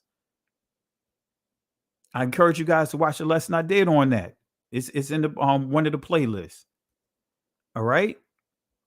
So our rabbis taught on seeing an elephant. This is now when you're getting into comparing us to animals, apes. An ape or a long-tailed ape. One says, blessed is he who makes strange creatures. But I don't want to stop right there. Let's get into what he said about Ham. Let's get into that. Sanhedrin, or Sanhedrin rather, 108b. Let's see what Sanhedrin 108b says. Right. And this is what I'm quoting right here. Our rabbis taught 3 copulated in the ark, and they were all punished. The dog, the raven, and Ham. The dog was doomed to be tied. The raven expectorates his seed into his mate's mouth, and Ham was smitten in his skin. And it gives you the footnote. Right. So I just put it all inside this bullet right here so that way you can see it. This is, again, our rabbis taught 3 copulated in the ark, and they were all punished. The dog, the raven, and Ham. The dog was doomed to be tied. The raven expectorates his seeds into his mate's mouth, and Ham was smitten in his skin. An example, from him descended Cush, the Negro, who is black-skinned. So it says Ham was smitten in his skin. Come on, family. It's right here in front of us. Right? It's right here in front of us, family. Is he correct with his accusation? Absolutely not. Absolutely not. Absolutely not. He even talked about here, this other part you could pick apart. I already did it. The video is based on venomously anti-Semitic books, which asserts that many famous high-ranking Jews have admitted to worshiping Satan or Lucifer. So this is what he's referring to, right? He's referring to this portion. Most Jews do not like to admit it, but our God is Lucifer. So I wasn't lying. And we are his chosen people. Lucifer is much alive. Prominent Jewish Jew, Harold Wallace Rosenthal, author of Hidden Tyranny, 1976. So this telling you right here, Ron is giving sources. He's not making this up. Whether you agree with the sources or not, how can someone be called anti-Semitic by using someone that is considered to be Semitic? So Ron Dalton is anti-Semitic for quoting what is supposed to be a Semitic quote here. So the original writer is that he's making a reference to is an Ashkenazi Jew, but the person that's quoting him is anti-Semitic. That doesn't make sense, family, right? But it goes on to say, interesting enough, in earlier years, many Jews and Europeans, Scottish and York Freemasons have claimed that they worship Satan and Lucifer. See, and I'm not going to get into that again, family, but I'm just going to highlight this one thing right here. The hidden tyranny, the issue that dwarfs all other issues, right? And this is what Ron quoted. This is the Rosenthal document. This is what he quoted. It's the exact same quote. Most Jews do not like to admit it, but our God is Lucifer. So I wasn't lying, and we are his chosen people. Lucifer is very much alive. So Ron is not lying here. He's not being deceptive. He quoted the exact quote. And this guy is a prominent Ashkenazi Jew, because here it is.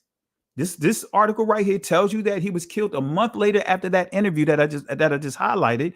He was killed a month later in a terrorist attack, right? And this is just the article right here telling you that. And it shows his name here. Killed and also killed during the attack was Harold Rosenthal, an aide to Senator Jacob Javits. Y'all know the Jacob Javits Center up in New York, right? Downtown Manhattan. Y'all know what I'm talking about, over, I believe, if I remember correctly, over in Canal Street area. Haven't been up there in so long. But Harold Rosenthal, he was an aide to Senator Jacob Javits. Harold Rosenthal, he was a prominent Jew. That's, Ron said he was prominent. Ashkenazi Jew. Did he lie?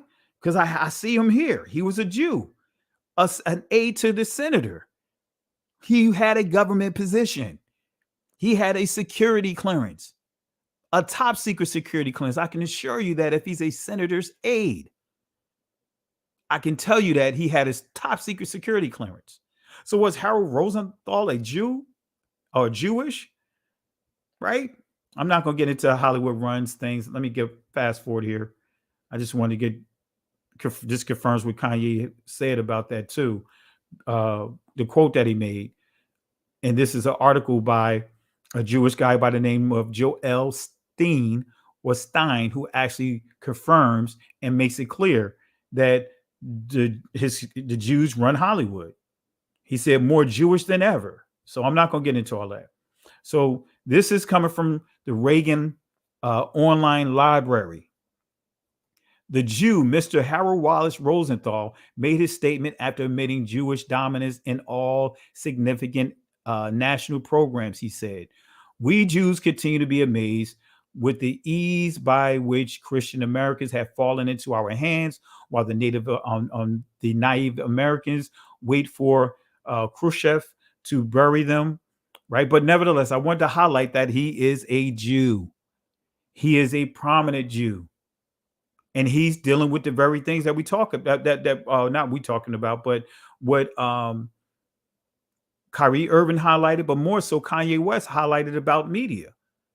Asks how a nation could be captured without their knowing it. Mr. Rosenthal attributed this victory to an absolute control of the media.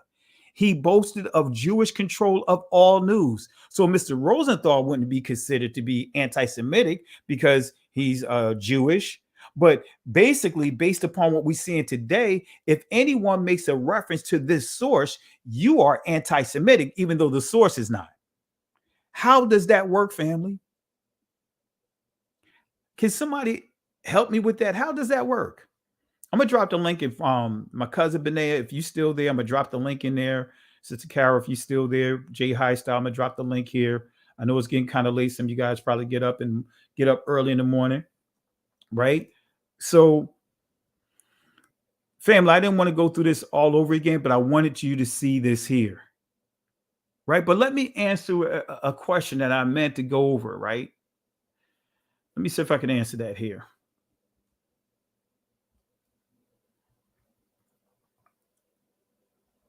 All right. All right. So I'm not going to get into this portion of it. Yeah, this is getting into Freemasonry, and this is a pretty lengthy portion of the slide to confirm that Freemasonry is heavily relies on Judaism. The Kabbalah is filled with it. Albert Pike, Life is Levy, introduced it. And also I have influences of how that influences other communities and all that. So I'm just not going to get into all of that. Just trying to see what else here. All right, family, let me show you.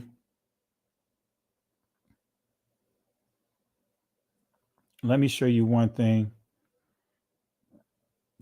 that I didn't show. Because one of the things in that interview that rabbi said, he said, hey, you know, the Jewish community comes in all colors, right? Let me see here. How you doing, sis? I'm going to bring you on in 1 second. Let me bring some up real quick, okay? No problem, brother. All right, let me bring some up real quick.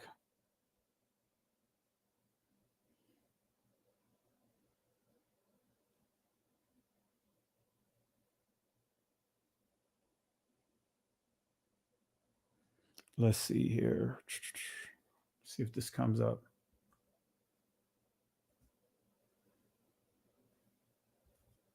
All right, let me stop this one here.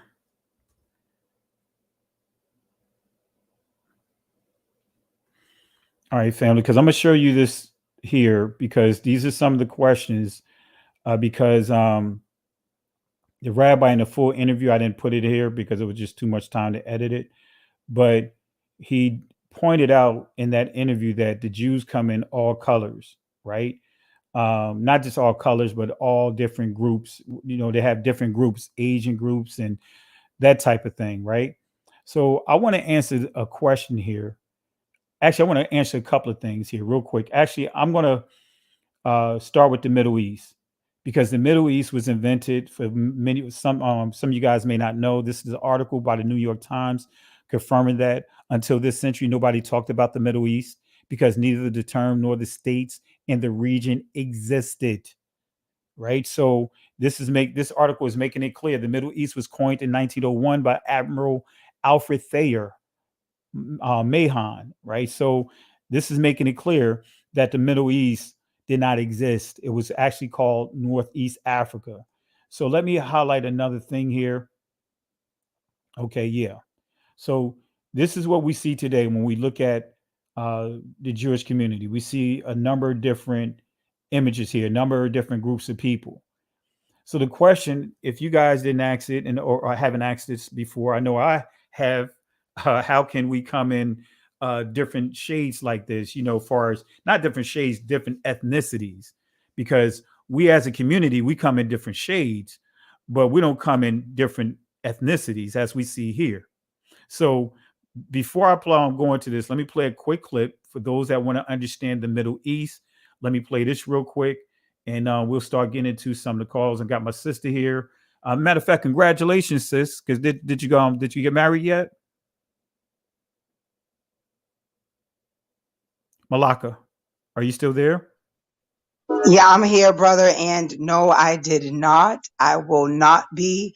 Right now, I'm on the battlefield for Yahuwah, so there's no time for nothing else. Okay, I'm I'm sorry sorry, if I put the business out there like that. No, Okay, you good. You good, brother. You good. Trust me. You good. It's fine. Okay, I'm gonna show a quick clip, and I'm gonna highlight something real quick about the distances of the DNA. Let me show something real quick for those that just to give a little more understanding of the Middle East. Let me show you something here real quick. Here we go. Most Egyptologists and anthropologists, archaeologists of the Eurocentric persuasion will say that Egypt is in Africa. They had to concede that, but then they still draw the line by saying that they weren't Africans like that. In other words, they weren't dark-skinned people.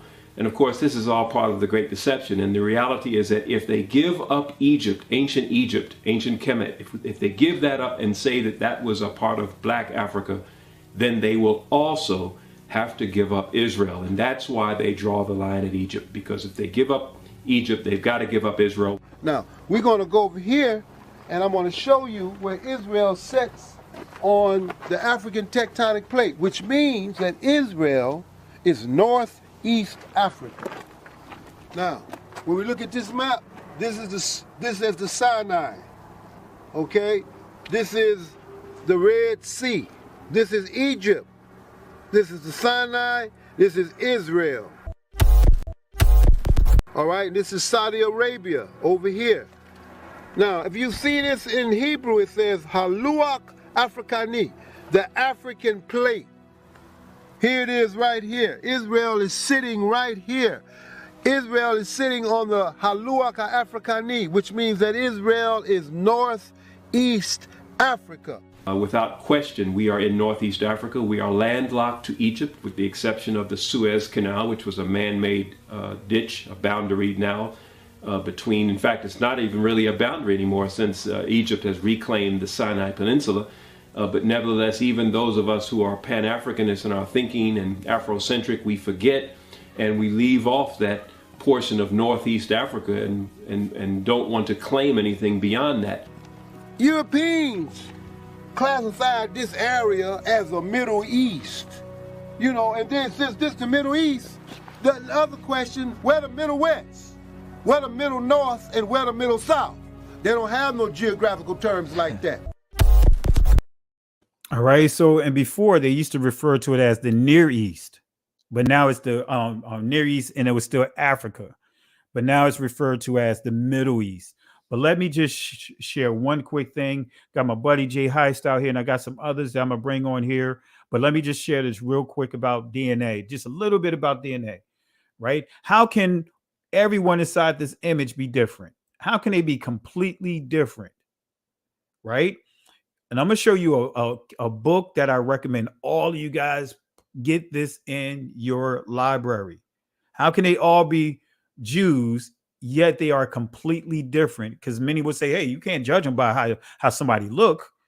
But, you know, you're going to still see some similarities, right? But I'm going to show you something here. I'm going to introduce to you guys that may not be familiar with this term called genetic distances.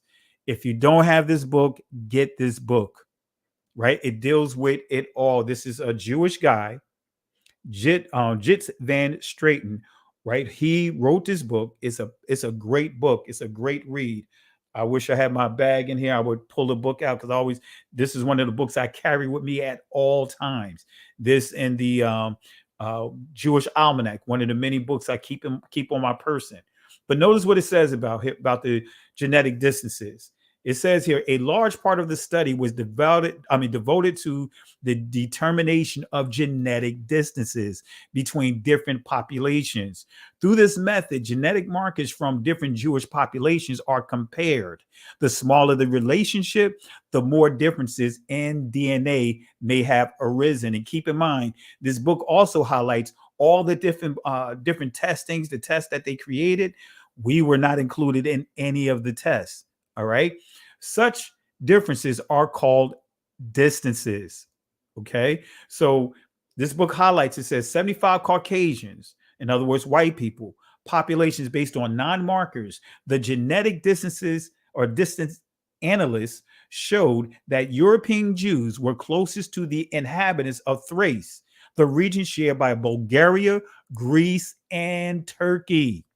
It goes on to say Bulgarian Jews came next, followed by 36 non-Jewish populations, and only then the second Jewish population, the Iranian Jews. Others results showed a large Italian component in the gene pool of the East European Jews. From all these results, it appears, now notice what the findings is. It said it appears genetically, the different Jewish communities do not have much in common. Often they appear to be more related to the population in the midst of which they lived when its genetic materials was available. So what is this telling us? This is basically telling us that they are converts, right? Converted by way of what? Judaism. You know, this is where you start dealing with what is called the law of return, because it says it defines that a Jewish person is a Jew is someone that's either married to a Jewish mother or practices Judaism. All right. So with that being said, got my buddy Jay Heist out here, got Sister Noble here. I think the other sister dropped off before I brought her on, but I'm gonna start with Malaka. Go ahead, Sister Malaka. The floor is yours. Greetings and shalom, family. Oh my goodness. So where do I begin? Okay, so first of all, what I want to say is, for me, Aaliyah was more than just an R&B singer who had a tragic accident. I am still awaiting our Aliyah. A lot of people believe that Aliyah happened when Is Fake went over there in that region and in that place. Okay, so number one, let's be clear, that's not us. We're still awaiting our Aliyah, but that cannot happen until the brothers and sisters that are still asleep awaken. Okay, that's why the scripture says, who will rouse the sleeping lion? Okay, so I am just so thankful right now that Kyrie and even, you know, the other one, Ye, whatever he's calling himself, I'm so glad that they opened their mouths because, you know, we've been sounding the alarm. We've been sounding the trumpet, right? But there's just a certain amount of us that won't hear from us. So now the people that they're looking up to, the people that they're watching and spending money to go see and, you know, shows and tickets and games and things of that nature, they're saying the things that they need in their ear gates. Okay. So I'm so thankful that that is happening. So let me just say that. Now, a lot of people are pretty much debating whether or not these brothers are sincere, you know, if they're real about it, if they're going to be about it, if they're going to stay about it. What I'm saying is I'm just so thankful that Yahuwah is using them to get this conversation going. Now, with that being said, as they are waking up and coming into the realness of who they are, stop shucking and jiving and bouncing balls for these dudes. I'm gonna say so. You know, I'm a New Yorker. I live right up, you know, not too far. I live in walking distance from the ruckus. Come out of their courts. Come off of their fields. Get out. Separate. It is time to come out from among them and be ye separate. What they gonna do when we stop singing and rapping for them and stop dribbling balls and throwing balls and catching balls for them? Okay, so I'm just so thankful that this is happening. And what I will say is, Yashara, get ready. Get ready, get ready, get ready. Because it's on and popping now. That's all I wanted to say. Let me fall back and Absolutely. let my brothers and sisters speak. Absolutely. And I just want to say this too for those that are watching. Don't get discouraged if Kyrie Irving or Kanye West decides to compromise. Because again, you know, it's easy for us to say what we would do. You know, there was an old joke, right? One of the comedians said, he was like, he and his friend was driving. He said, actually, he said it was a true story. They were driving through a really rural part. I think he said it was Kentucky, somewhere out there. And they got pulled over by a police officer. Said a police officer walked over to his side of the car. And when he rolled his window down, the police officer punched him in the face. Slapped him in the face. And, you know, he slapped him and asked him for his driver's license and registration. And then after he gave it to us, slapped him again. Right. And then he said he took his information and ran it and all that and came back and gave it to him. And just as he got ready to pull off, the officer stopped him and walked around to the passenger side and tapped on the window. His friend rolls the window down. And so the officer slapped his friend. And his friend was like, "Why you hit me for, officer? What do you hit me for? I'm not driving." He said, "So when you get down the road, you don't look over to your friend and said, 'I wish he'd have did that to me.'" Right. And we got a lot of that in our community. You know, it's easy for us to say, "I wish he'd have did that to me." You know, that's one of the insensitive comments that Ye made a while back, a couple of years ago about slavery, you know, being a choice. You know, it's easy to say what you're going to do when you're the next day or when you're not, when you're far removed from a situation. But man, when you are in the midst of that getting beat, when your livelihood at stake, can you stand your ground? You know, so these guys, what I thank the Most High for is pushing the conversation further along. It's now we see more and more people are asking questions, right? So that's my thoughts on that. But again, appreciate it, sis. Really appreciate you being on here. And let's see here. If you want to stay on, feel free to do so. I'm gonna just I'll give some of the other people an opportunity to say something. I got Sister Noble who's been waiting for a while, and Jay Highstyle after she just come on in. Okay, my brother. Hello, everybody to the panel. This is my first time listening to you. I actually caught the title. It came up in my feed. Kyrie Irving suspended by the New Jersey Nets. I'm really surprised about that, and I'm gonna tell you why. His posting of a movie is his right to do so, as long as he owns that account. I thought that was his right to post, but evidently, we are not living in a country where there is freedom of speech and freedom of the press. I don't think we no longer live in a country like that, where we have the right to speak, say what we want to say, post what we want to post. I wrote an article years ago about there is no freedom of speech in America. I wrote that article years ago. I cannot find it. I was looking for it the other night, but I cannot find it. I feel like this is really bullcrap. The fact that he got suspended by the New Jersey Nets over a posting.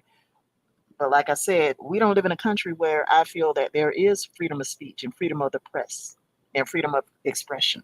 And you know, I was reading about the Hebrew Israelites. I went to Wikipedia and just one day, looked up the Hebrew Israelites under Wikipedia. And according to the Southern Poverty Law Center,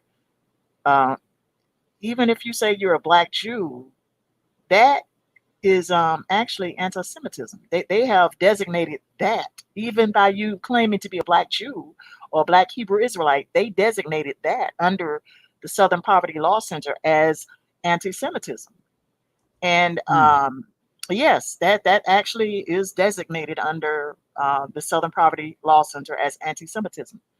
And I can see them making the Hebrew Israelites, all Hebrew Israelite groups, into hate groups. I can see them actually slapping that label on every single Hebrew Israelite group in America. Okay.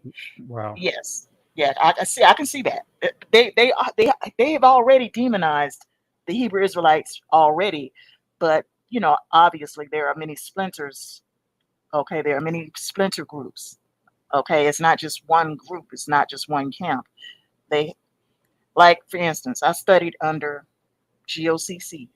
That's the Gathering of Christ Church, right?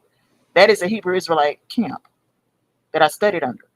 But this particular camp group, they actually believe in the biblical Jesus. They believe, but see, the only difference is they don't want you saying Jesus. Okay, they don't want you saying Jesus because they feel like the word or the name Jesus is Hail Zeus. Like, they feel like you're calling upon the Greek god called Zeus if you say Jesus. That's the only difference. But they believe in the biblical Christ. Okay, they do believe. But you got other groups that don't believe in the biblical Christ. They don't believe that Christ. They don't believe that Christ was the Son of God. I'll just put it like that. But GOCC, they believe that Christ was the Son of God. They do. But you got the other groups that actually they don't believe in Christ being the Son of God. That's the only difference. Well, and to the point, because I know I'm a blood descendant of Israel, right? I did my DNA, but even outside of my DNA, it's been handed down in my family tradition, right? But making it clear that my family, we were told that we were Israelites as kids. My uncle, Pastor Carr, the late Carr, who pastored a church up in First Fruits up in Springfield, Massachusetts. He got a melanated Christ with locks in his hair. Okay. But they told us that we were Israel as children.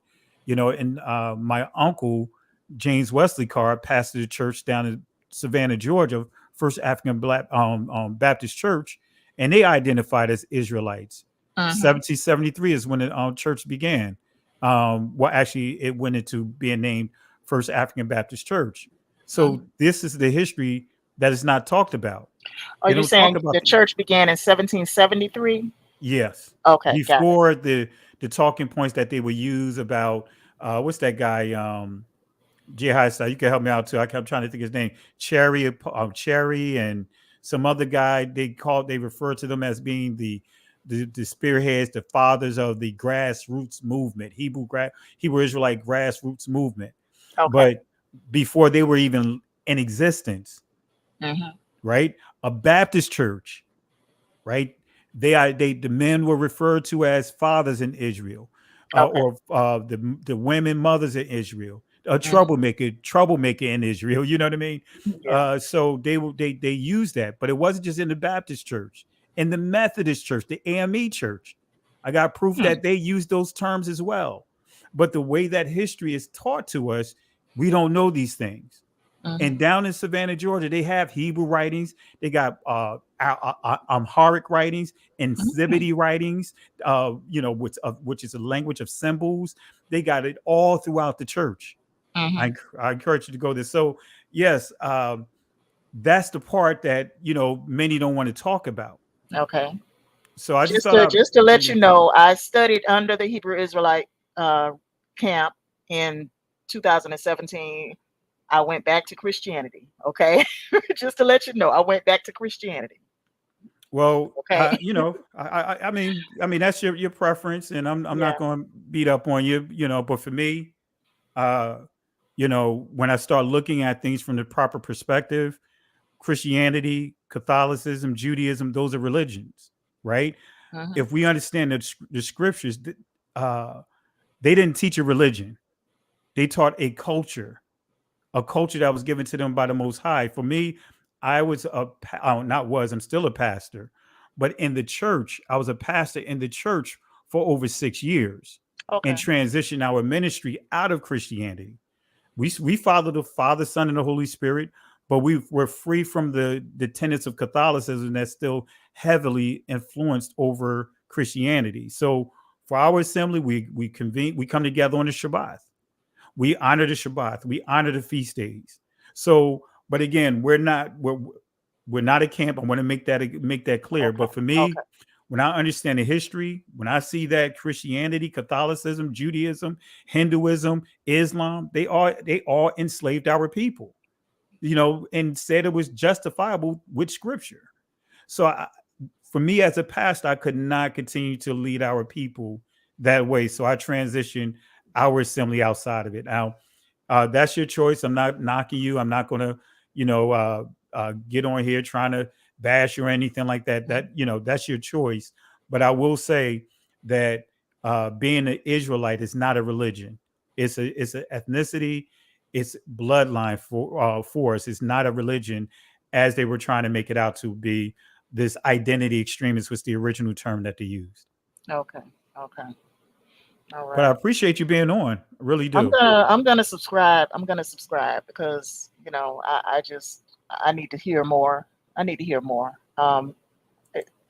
Sometimes I wonder about certain things like who are the people that are going to return to the Holy Land, because they keep saying there are people that were scattered all over the world. They said that the original Hebrews in the scriptures were scattered all over the world, and they keep saying these people are going to return at some point in the book of Joel. Yeah, see, in the book of Joel, you also see it in Zechariah, you also see it in Zephaniah, but it's Israel, right, been scattered to the four corners of this earth. Right. And when we start looking at the transatlantic slave trade, if you go to Zephaniah chapter 3, it says beyond the waters of Ethiopia. Right. And we also see that in Hosea as well. Right. But beyond the rivers of Ethiopia is interchangeable. The original word Kush or Kawash, but that's now the Atlantic Ocean, but it was also called the Ethiopian Ocean. So when you start looking at those prophecies, we've been scattered to the four corners of this earth. Yeah. So when the Most High is gathering his people, like Christ said in Matthew 24, he said he's going to dispatch the angels and he's going to gather his people. Yeah. We've been scattered through, when you really look at the transatlantic slave trade, we've been scattered to the four corners of this earth. No other group of people have been scattered. You know what I mean? So I have a lot of information, some videos, but I'm going to do some teachings on it, kind of some refreshers, and feel free to be part of the discussion. Okay. All right. All Thank right. you. Appreciate it, sis. Jay High Style, how you Welcome doing? to you, sir. Jay High Style, you got the floor, man. Thank you. Thank you. Peace and blessing, Pastor, Sister Malaka, and also Sister Noble. Peace and blessings, family. Good to be with y'all once again on the live. I like to tell Sister Noble to keep searching for the truth. It is the truth that will set her free. And what better place to be than on Pastor Kelly's channel, because he's teaching nothing but the truth. So keep searching for the truth and it will surely set you free. This whole thing about Kyrie and Kanye and even Ron Dalton, I would just like to say that it's way deeper than them. Not to belittle them and what they're going through right now, but it's way deeper than them, family. We're talking about a spiritual warfare. And we got to recognize that we have enemies sitting in high places. The best scripture that comes to mind when I think of this is coming from Ephesians, the 6th chapter and the 12th verse. For we wrestle not against flesh and blood, but against principalities, against powers, against the rulers of the darkness of this world, against spiritual wickedness in high places. Truly, family, this is what we're up against. This is why we're being silenced or continue to be silenced. The sister was talking about freedom of speech. We've never had freedom of speech simply because they don't want the truth to get out there. They want to keep us silent so that they can continue to rule the world and to continue to have supremacy over everyone. Again, it's not a battle with Kanye. It's not a battle with Kyrie. And again, not even with Ron Dalton. And I applaud all of them for stepping up and divulging the truth. But it's way deeper than that. And I like what when I was on Sister Shonda's channel earlier and we were praying. And right now, family, we definitely have to pray. We got to pray like we never prayed before, because the enemy is real and they're really looking to shut us down and to silence us. Also, I like what Yakoba was saying earlier about this attack isn't just on Kyrie, but it's on the whole Israelite community. It's on us as well, those that know the truth. And again, we can't fight this battle alone. We got to recognize that this battle isn't even ours. It's the Most High's. And when we recognize that, we will come out victorious. We are coming out victorious. It's prophecy. So I would encourage everyone to keep in mind that we wrestle not against flesh and blood, but against spiritual wickedness. And that's what I have to say, Pastor. Absolutely. Don't go anywhere, Jay High Style. And just to your point, when he said we wrestle not with flesh and blood, what he's saying that we're not each other's enemies. Because sometimes, and even at that time, we'll see it even today, we fight against each other. That's true. More than what we fight against those that are coming against the community. You know, when you look at Shaq and you look at Charles Barkley and you look at some of the others, you know, things that you wouldn't even see in the 60s. You know, even though the Muslims were doing their thing as far as the Nation of Islam, but you had the church, Martin Luther King and all of them over in another area, you know, they were not, you know, of course they had their differences, but you would not see this type of stuff going on. You would not see this type of stuff. I mean, right now it's like, you know, it's like, man, you know, many are not even taking an opportunity to even let me just read what the source of what they're reading, whether I agree with it or not. if I hear about a movie, right, or if I come to you and say, "Hey, Jay Hassau, have you seen this movie right here?" Hey, man, yeah, I saw that movie. Hey, if you tell me it's a bad movie, whether it's good or bad, I'm still going to do what? Confirm for myself. Right. So now we're living in a time that now with the propaganda machine, people are not even reading, they're just echoing something that someone else has wrote, like with this writer for the Rolling Stones. The writer is very misleading and deceptive in his writing, in his article, and no one is calling him to the floor. Why? Because you know how it goes. Still taking on that mindset of being back in slavery that many of our ancestors had to deal with. So, but don't go anywhere, Jay Hassau. I'm gonna get a couple of people in real quick, and then I'll come back to you real quick. All right. All right. Aaron Israel, you still there?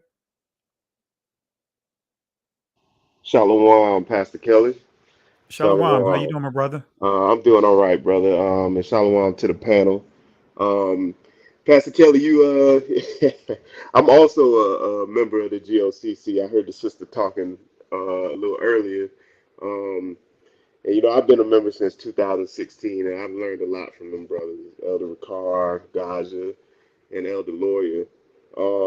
But I also love listening to you, Minister Yacoba, Dante Fortson, because you guys be like really diving into that history part, which helps me in my study. So all praises to the Most High for you guys. The Kyrie and Kanye thing that's going on right now. I love the fact that they have brought the conversation to the forefront using their platform and how big of a celebrity they are. What I'm seeing though, because it's almost like a line being drawn in the sand now, I do see a lot of brothers and sisters that are agreeing and are standing with them. But I also see a lot of brothers and sisters that are finding every little, they're not addressing the part where they're claiming that we are the Israelites. They're talking about everything else but that. And I've been asking the question, I've been asking, some brothers the question, well, what about this part when he said? And they don't want to talk about it. So it's either one or two things. I'm looking at it and I'm like, either there's a lot of our people that don't believe in the Bible, so they're not going to talk about that part. Or, you have people that maybe do believe in the Bible, but they don't want to be, I don't want to be an Israelite. And I think you have a lot of that going on too. Because I'm sitting back and I'm watching because I'm not responding to anything on social media right now because I'm just watching, especially the people I know. I'm just watching how everybody's responding, and the people that I know and for social media and all that, they're not addressing this part that we're talking about. And I'm like, man, that is crazy. And I'm And real quick, and I'll let you finish your point because I just want to touch on something real quick that you pointed out, because you said you were part of GOCC, and I think Sister Noble mentioned that as well. And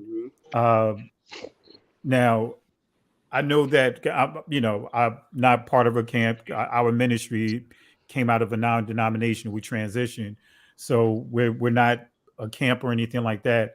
Now, GOCC do they deal with like that One West doctrine or? No, they don't deal with the One West doctrine. I think that's why a lot of the One West camps don't like the GOCC.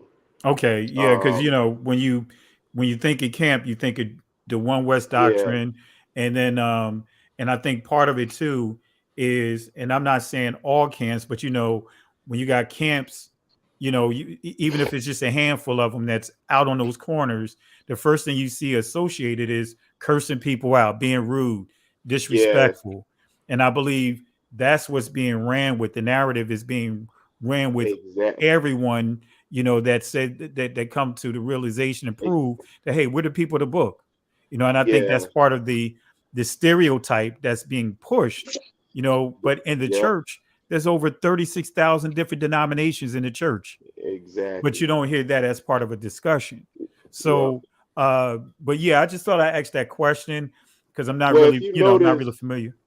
yeah, if you notice, Pastor Kelly, GOCC really don't get mentioned amongst like the conversation, and and a part of that is because you don't see them out on the corner cussing people out, so, and I think that's considered to other camps as being soft. They also, um, they do ascribe to teaching Gentiles, and I think that is also a part of why a lot of other Israelite groups don't, they see GOCC more as Christianized. But, GOCC believes in a hierarchy. They believe in, that, we are the people. And they believe in a lot of the same things. It's just, certain, just maybe two or three things that, and which is sad that, when it comes to teaching Gentiles, when it comes, I think the name also is a big thing also. But other than that, man, like GOCC is the Gathering of Christ Church is solid. They're solid in their doctrine, Where is so Elder Ricard and Elder Lawyer? Where is, like, I guess, the headquarters of GOCC? well, I know Elder Ricard is in Philly, and I think Okay. Elder Lawyer is in Atlanta. Okay. Um, yeah, and you got Ramar down in Texas, Okay. but yeah, getting back to the Kyrie thing, I think a lot of that's going on too, where you have a lot of our people that don't believe in the Bible, and they know that the claims that Kanye and Kyrie are making is kind of is putting us in the Bible. If you get what I'm saying, if you get what I'm Yeah, saying, I understand. It's yeah, actually uh, forcing a discussion, and that's one of the yes, things that's happening in the church because of hmm this awakening. Because there's been other awakenings, but none like this. It's forcing discussions. It's not yes, asking these questions like, "Hey, wait a minute, I'm reading the scriptures here, and I see Christ never said that we don't have to honor the commandments. yeah, Christ honored the feast days. Matter of yep, fact, Christ, when he was talking in Matthew chapter 5, he went on and told his disciples their righteousness have to exceed the righteousness of the Pharisees. And he hmm began to teach them about certain commandments. Anyway, so you know what I mean? yeah, Those questions that cannot be answered that many yeah. pastors tap dance around, Well, and, so and far as the younger generation, like I'm 39, so people around my age and younger, um, there's a lot of people that are not, they don't believe, and the reason, and I understand because they've probably found out too that, the church has not been being, they haven't been being honest. So when you start, seeing these outside sources and other things coming about, and you're questioning and you can't get answers, you tend to walk away. And I yeah, think a lot of younger generation is in that mode now. So now you have Kanye and Kyrie, people that they kind of look up to, coming out saying this, and some of them are like, nah, I ain't, I'm not with that.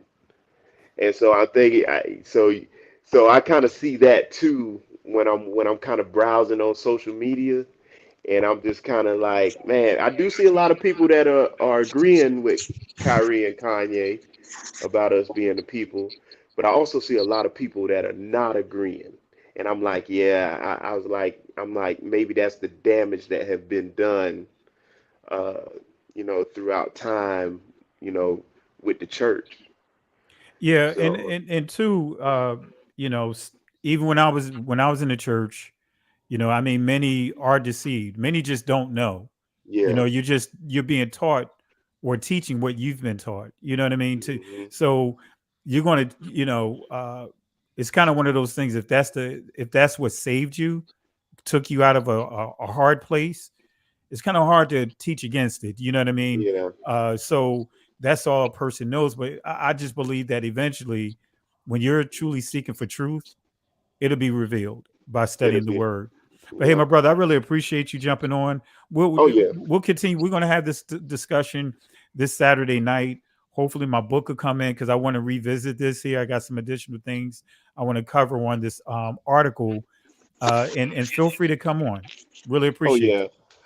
Also, before I get out of here, um, I went and did some research on because I always heard about the you know the 48ers providing the ships, but I also stumbled upon a lot of sources now uh, that are actually showing them here in America where they were large owners of slaves. So I've started doing some research on that, and I'm finding all kind of sources now. You Yeah, know, I so mentioned this source earlier too, by yeah, Rabbi Raphael, that really hmm goes into the details. I don't have it up in front of me, but yeah, if you get a chance, go back in the earlier yeah, recording or go to the video, the last live I did. I list all the sources there, okay, and you could grab that source by Raphael, and he literally goes into the details about it. okay, It's a great okay. We'll source. do, we'll do. Well, hey, I thank you for having me on, Pastor Kelly, and peace and blessings to the rest of the panel. You guys have a blessed night. All right, appreciate you, my brother. Appreciate it. Um, let's see here. Akum Zizi, you still there?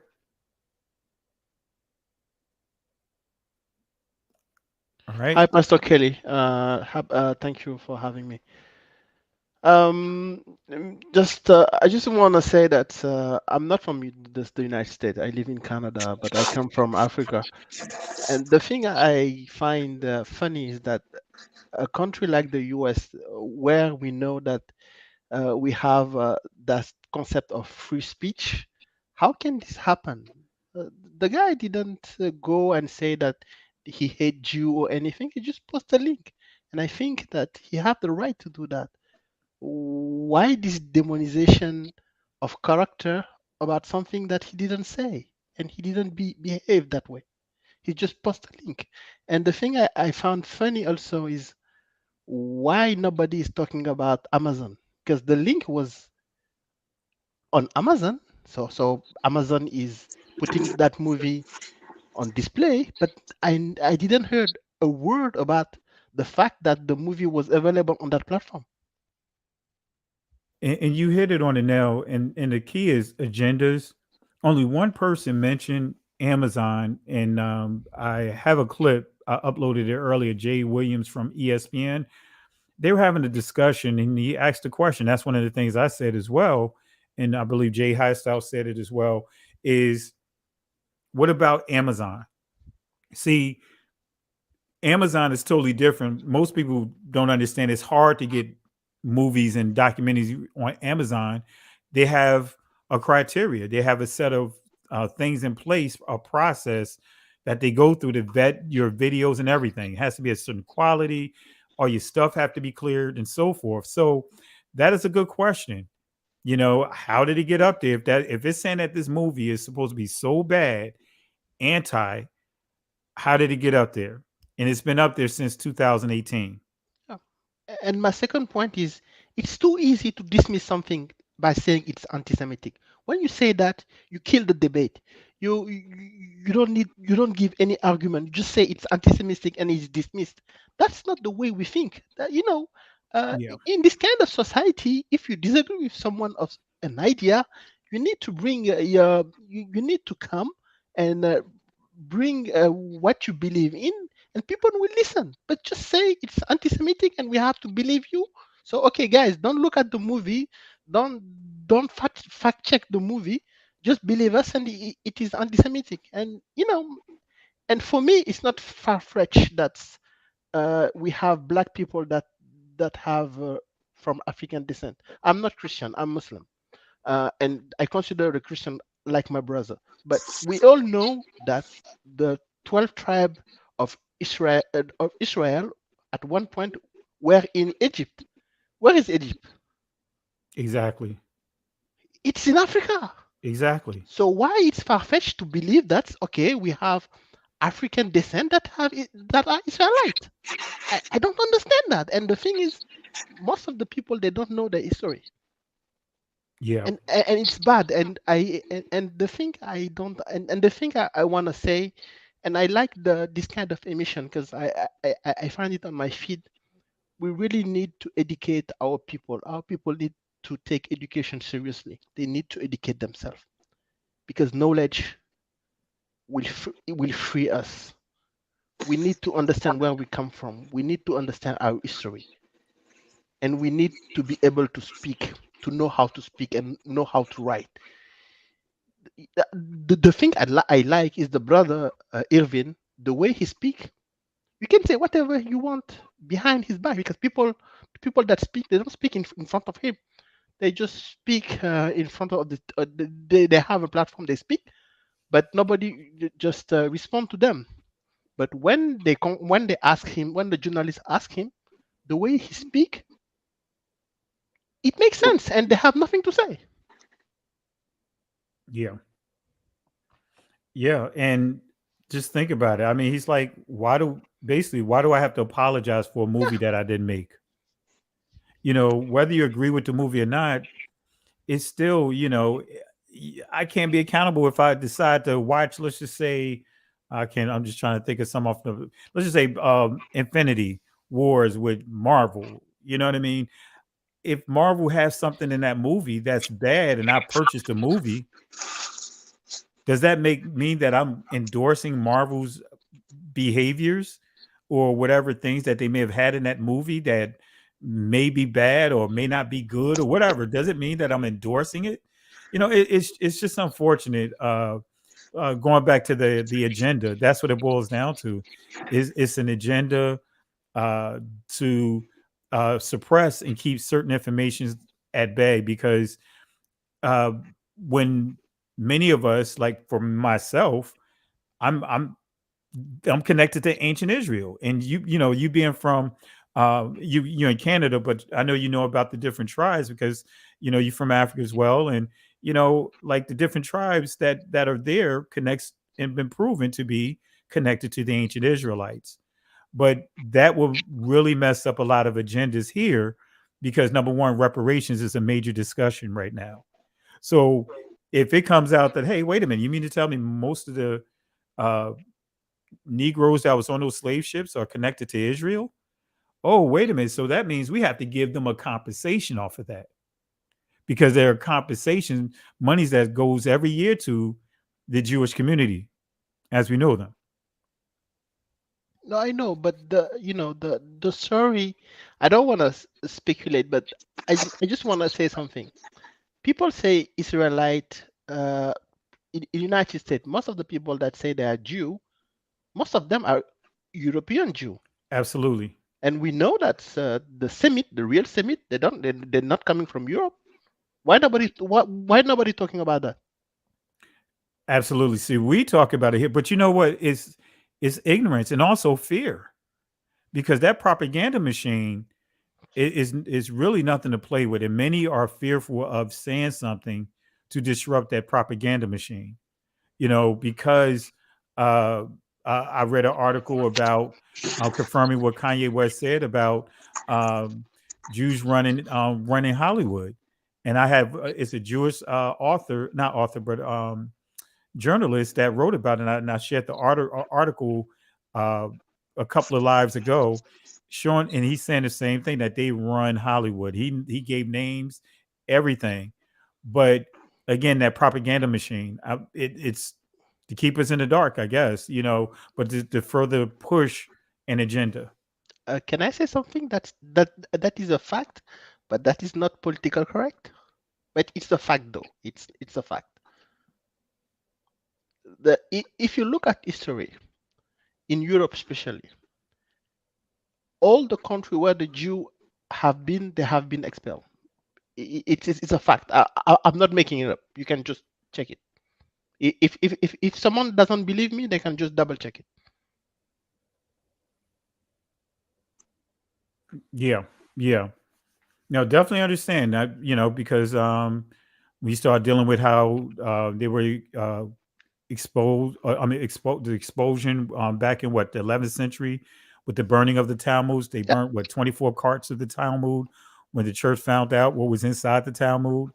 Remember the whole discussion about bloodletting. It's a number of different things that you can point to, and that's why you'll see one of the oldest synagogues in Barbados. So yeah, I completely understand. And to your point, history, the way the generation is now, many are so not pressed to understand history. It seems like we go along with anything that's said. And that's sad. Anything else, my brother? Because thank you. I Thank really you for the appreciate you for opportunity. jumping on. Thank you. And you say you're in Canada? Yes. What part of Canada, if you don't mind me asking? In Ontario.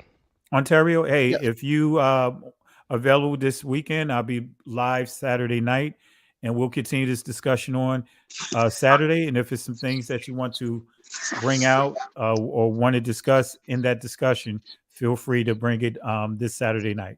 Oh, I will be happy to be there. All right. I appreciate you, my brother. Thank you. Thank you. All right. TD Milo or Milo, I hope I pronounced your name correctly. Yeah, you did, Pastor. Jenny, shalom to everybody. That's my brother from Africa. I'm greeting him too. I greet all my sisters, my mothers in the house here in America. I'm in the United States. So, yeah, well, I just came to just ask some few questions, maybe tip in some few stuff. Have we noticed that whenever there's something that might spark this awakening, to speed up this awakening, there's a sudden death for one of our brothers or sisters that might want to change, to take the discussion somewhere. For example, all of us remember, was it last year or this year, with the issue that happened in Texas with this artist, I've forgotten his name. So yeah, I know what you're talking about, from the Amigos or something like that. Amigos. Yeah, the Migos. Yeah. But I'm talking of one of the Migos just died. I saw it. I see it like it was a means for us to change topic. People should not focus on these issues because it will reveal a lot of stuff. But the wave, what God has assigned with the Kanye West and Kyrie Irving issue, it was too powerful for people to, because I don't see so many people talking about takeoff. May his soul rest in peace. Because the spiritual momentum, that means the way God made it, it wasn't like any other situation where something is going on and they don't want people to focus too much on it, and they will take the life of a black person, so that everybody will change topic. I just wanted to call our notion to that if we keep on, and I want us to keep on hitting on this thing on social media, so that our people should wake up. But if we keep on, we are going to realize, or we are going to see another maybe sudden death from one of maybe entertainment or wheresoever, so that people can change topic.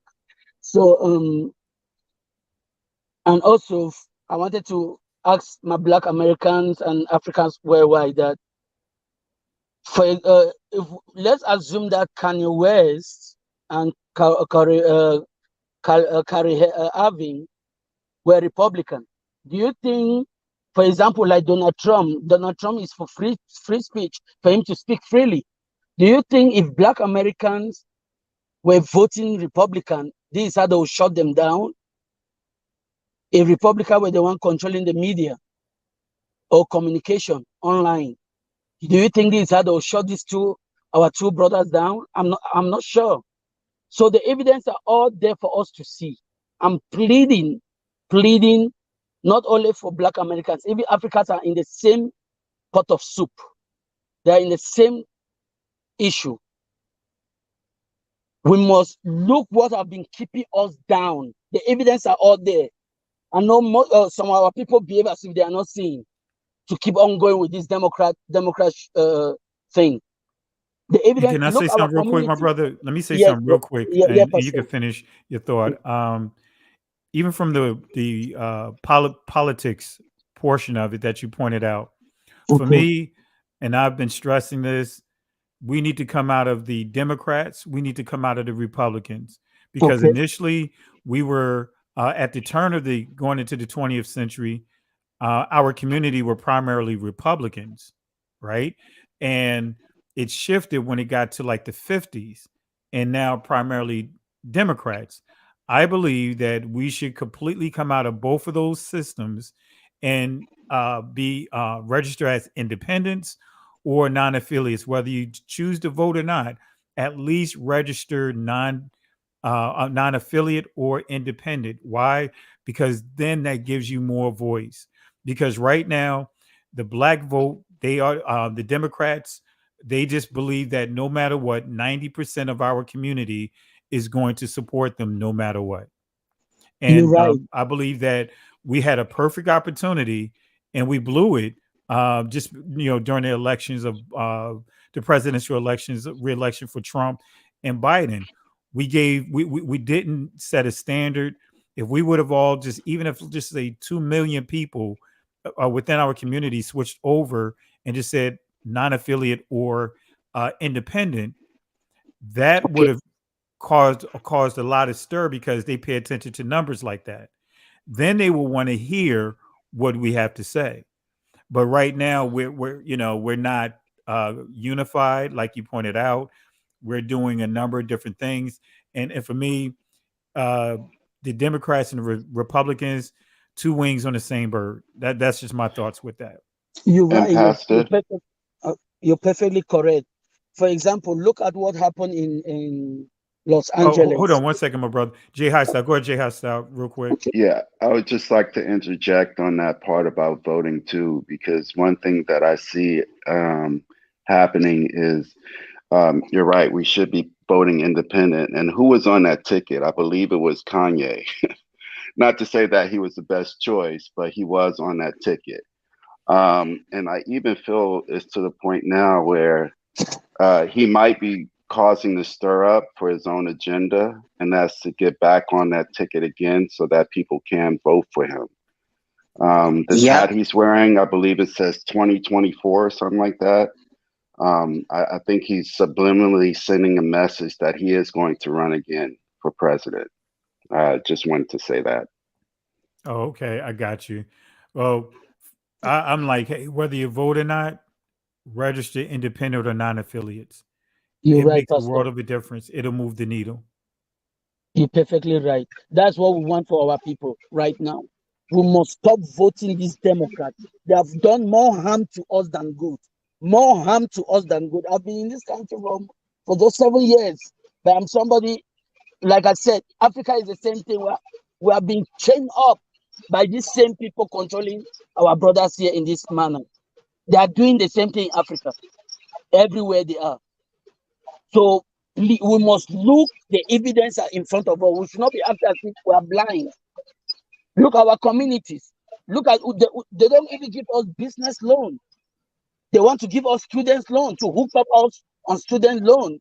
And most of our people go to when they go to these schools, they don't take good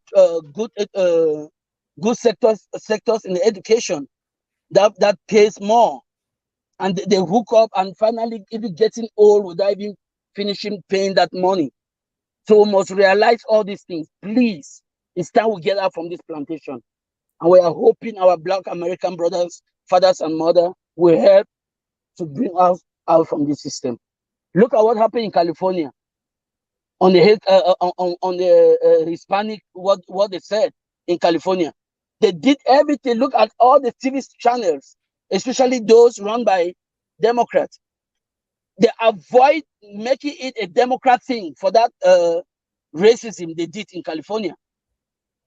They avoid making it a Democrat thing, that a Democrat did that. They said those things to Black people. If it was Republican, they'll carry it from morning to night, singing Republican from morning to night. But I'm not saying don't vote, either independent, as our pastor have said. We want change. We want something. We want change. We must take away the power from these guys in California. We must take away that power. Thank you very much, Pastor. Thank you for giving me the floor. Hey, I appreciate you being on, and we'll be back this Saturday night, and feel free to jump on. Okay. Thank you very much. Thank you. Appreciate you. Appreciate you. Pastor, can I just jump in real quick and say something real fast? That's okay. Oh, absolutely. Go ahead. You got the floor. Okay, so what just came to mind when I was hearing about the political parties and, what came to me. Remember when Yasharal, we wanted a king so bad and we rejected the prophet. So what did Yahuwah do? He gave us Saul, right?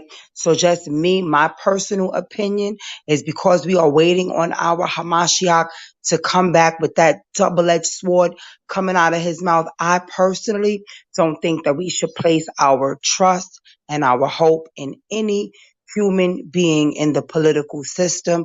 And to go and just piggyback on what Brother Jay Highstyle said, I heard it all in his last, I caught alive on the Kanye West channel.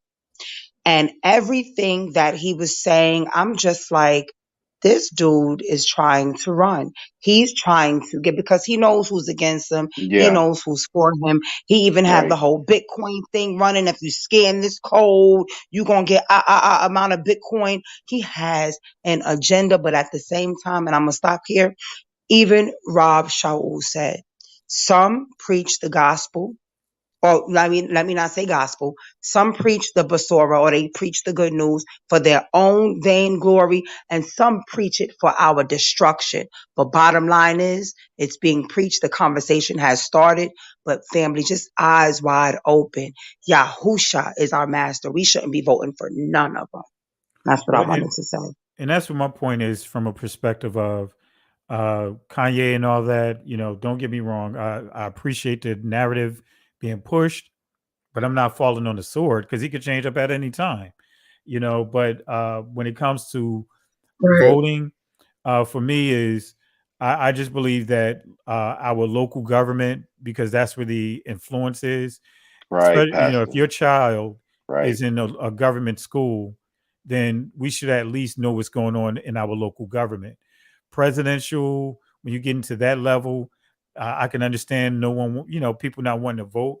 But when you're on your local level, you get to. I mean, that's where the most influence happens. I've gone to city council meetings, and one of the saddest things is the lack of participation in our community, because we'll hear like, okay, they're going to build a park here. They're going to put a park over here. Hey, I wonder whatever happened to that park. Well, hey, if you was at city council meeting, you'd have heard that they reallocated the money to the other side of town. So I definitely understand your concerns and others' concerns about the voting.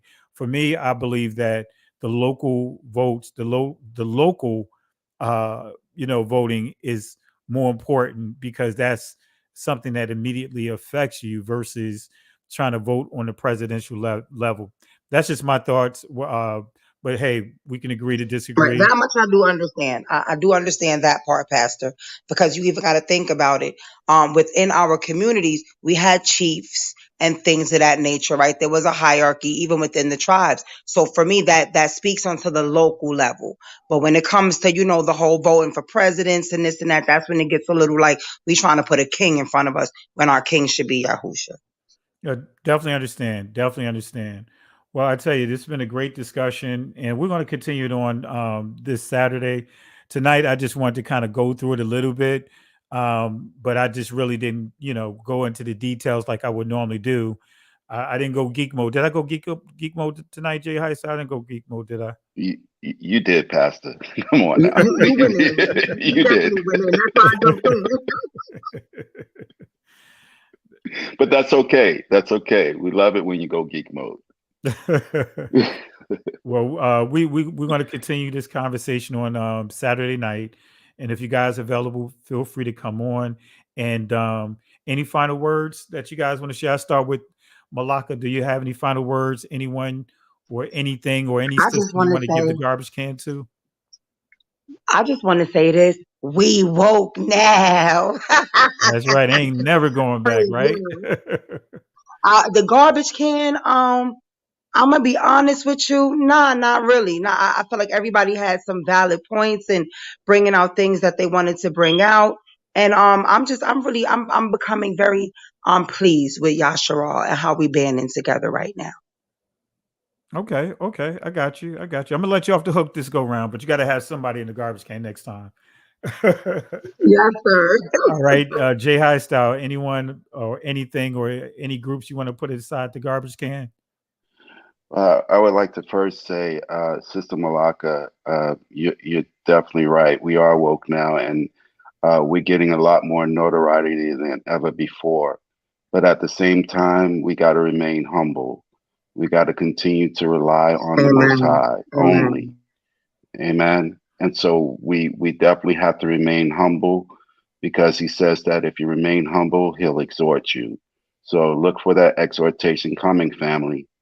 Continue to remain humble. Amen. Um, Hallelujah. as far as the garbage can, I keep hearing about Charles Barkley and how he was the main one that put it out there to suspend Kyrie. So he definitely deserves the garbage can. He hasn't gotten the clue yet that we as a people have to come together and stop siding with these the power that be. Absolutely. Oh, So yes, I agree. we'll give Chuck the garbage can here.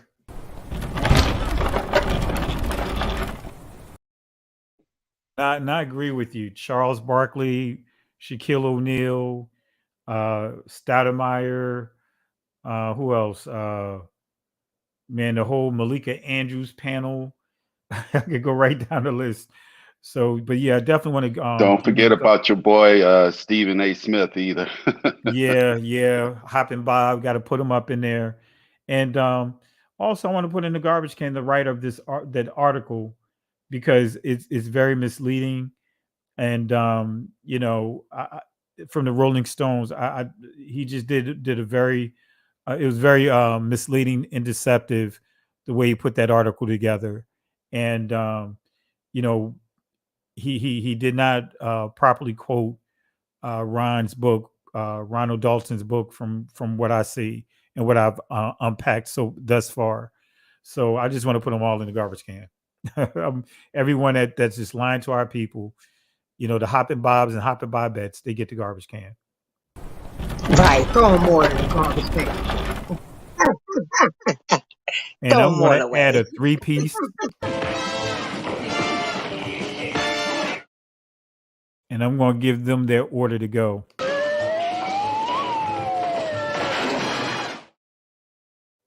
So really appreciate it, guys. And we're going to get ready to wrap up and appreciate you guys for the garbage can. Final words. I'm going to give you guys one last opportunity. Final words. United we stand, divided we fall. We understand that our dollar means something.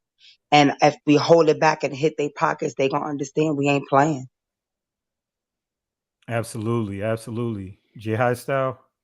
Yeah, and I believe our enemies are practicing that old adage: if you can't beat them, join them. I realized that you had a person, Christopher the First, commenting on how they've taken over our culture and everything, and that's only because they're looking to further hide our identity.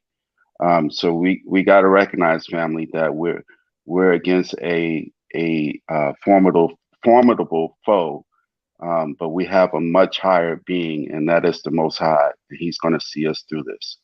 So keep your head up and keep faith in the Most High. Absolutely, absolutely. And the final thought for me is Exodus chapter 14, verse 13 and 14. When Israel was faced, they had a dead end in front of them with the water, and from behind,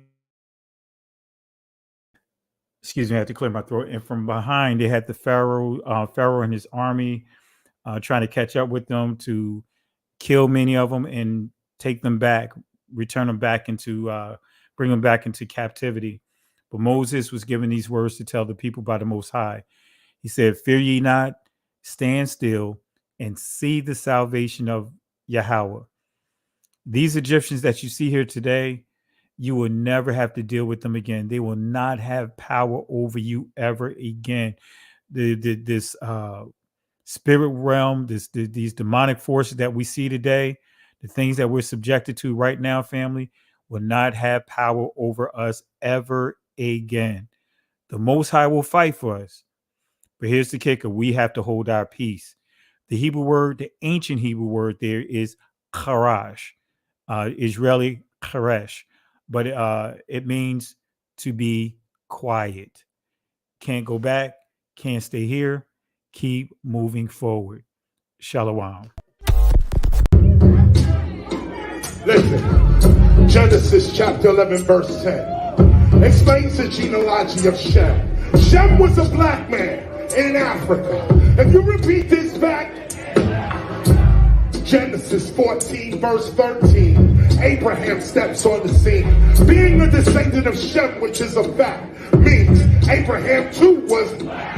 Abraham, born in the city of a black man, called Nimrod, grandson of Ham. Ham had 4 sons. One was named Canaan. Here, let me do some explaining.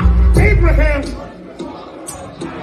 Isaac was Jacob had 12 sons, for real, and these were the children of Israel. According to Genesis chapter 10, these were the children of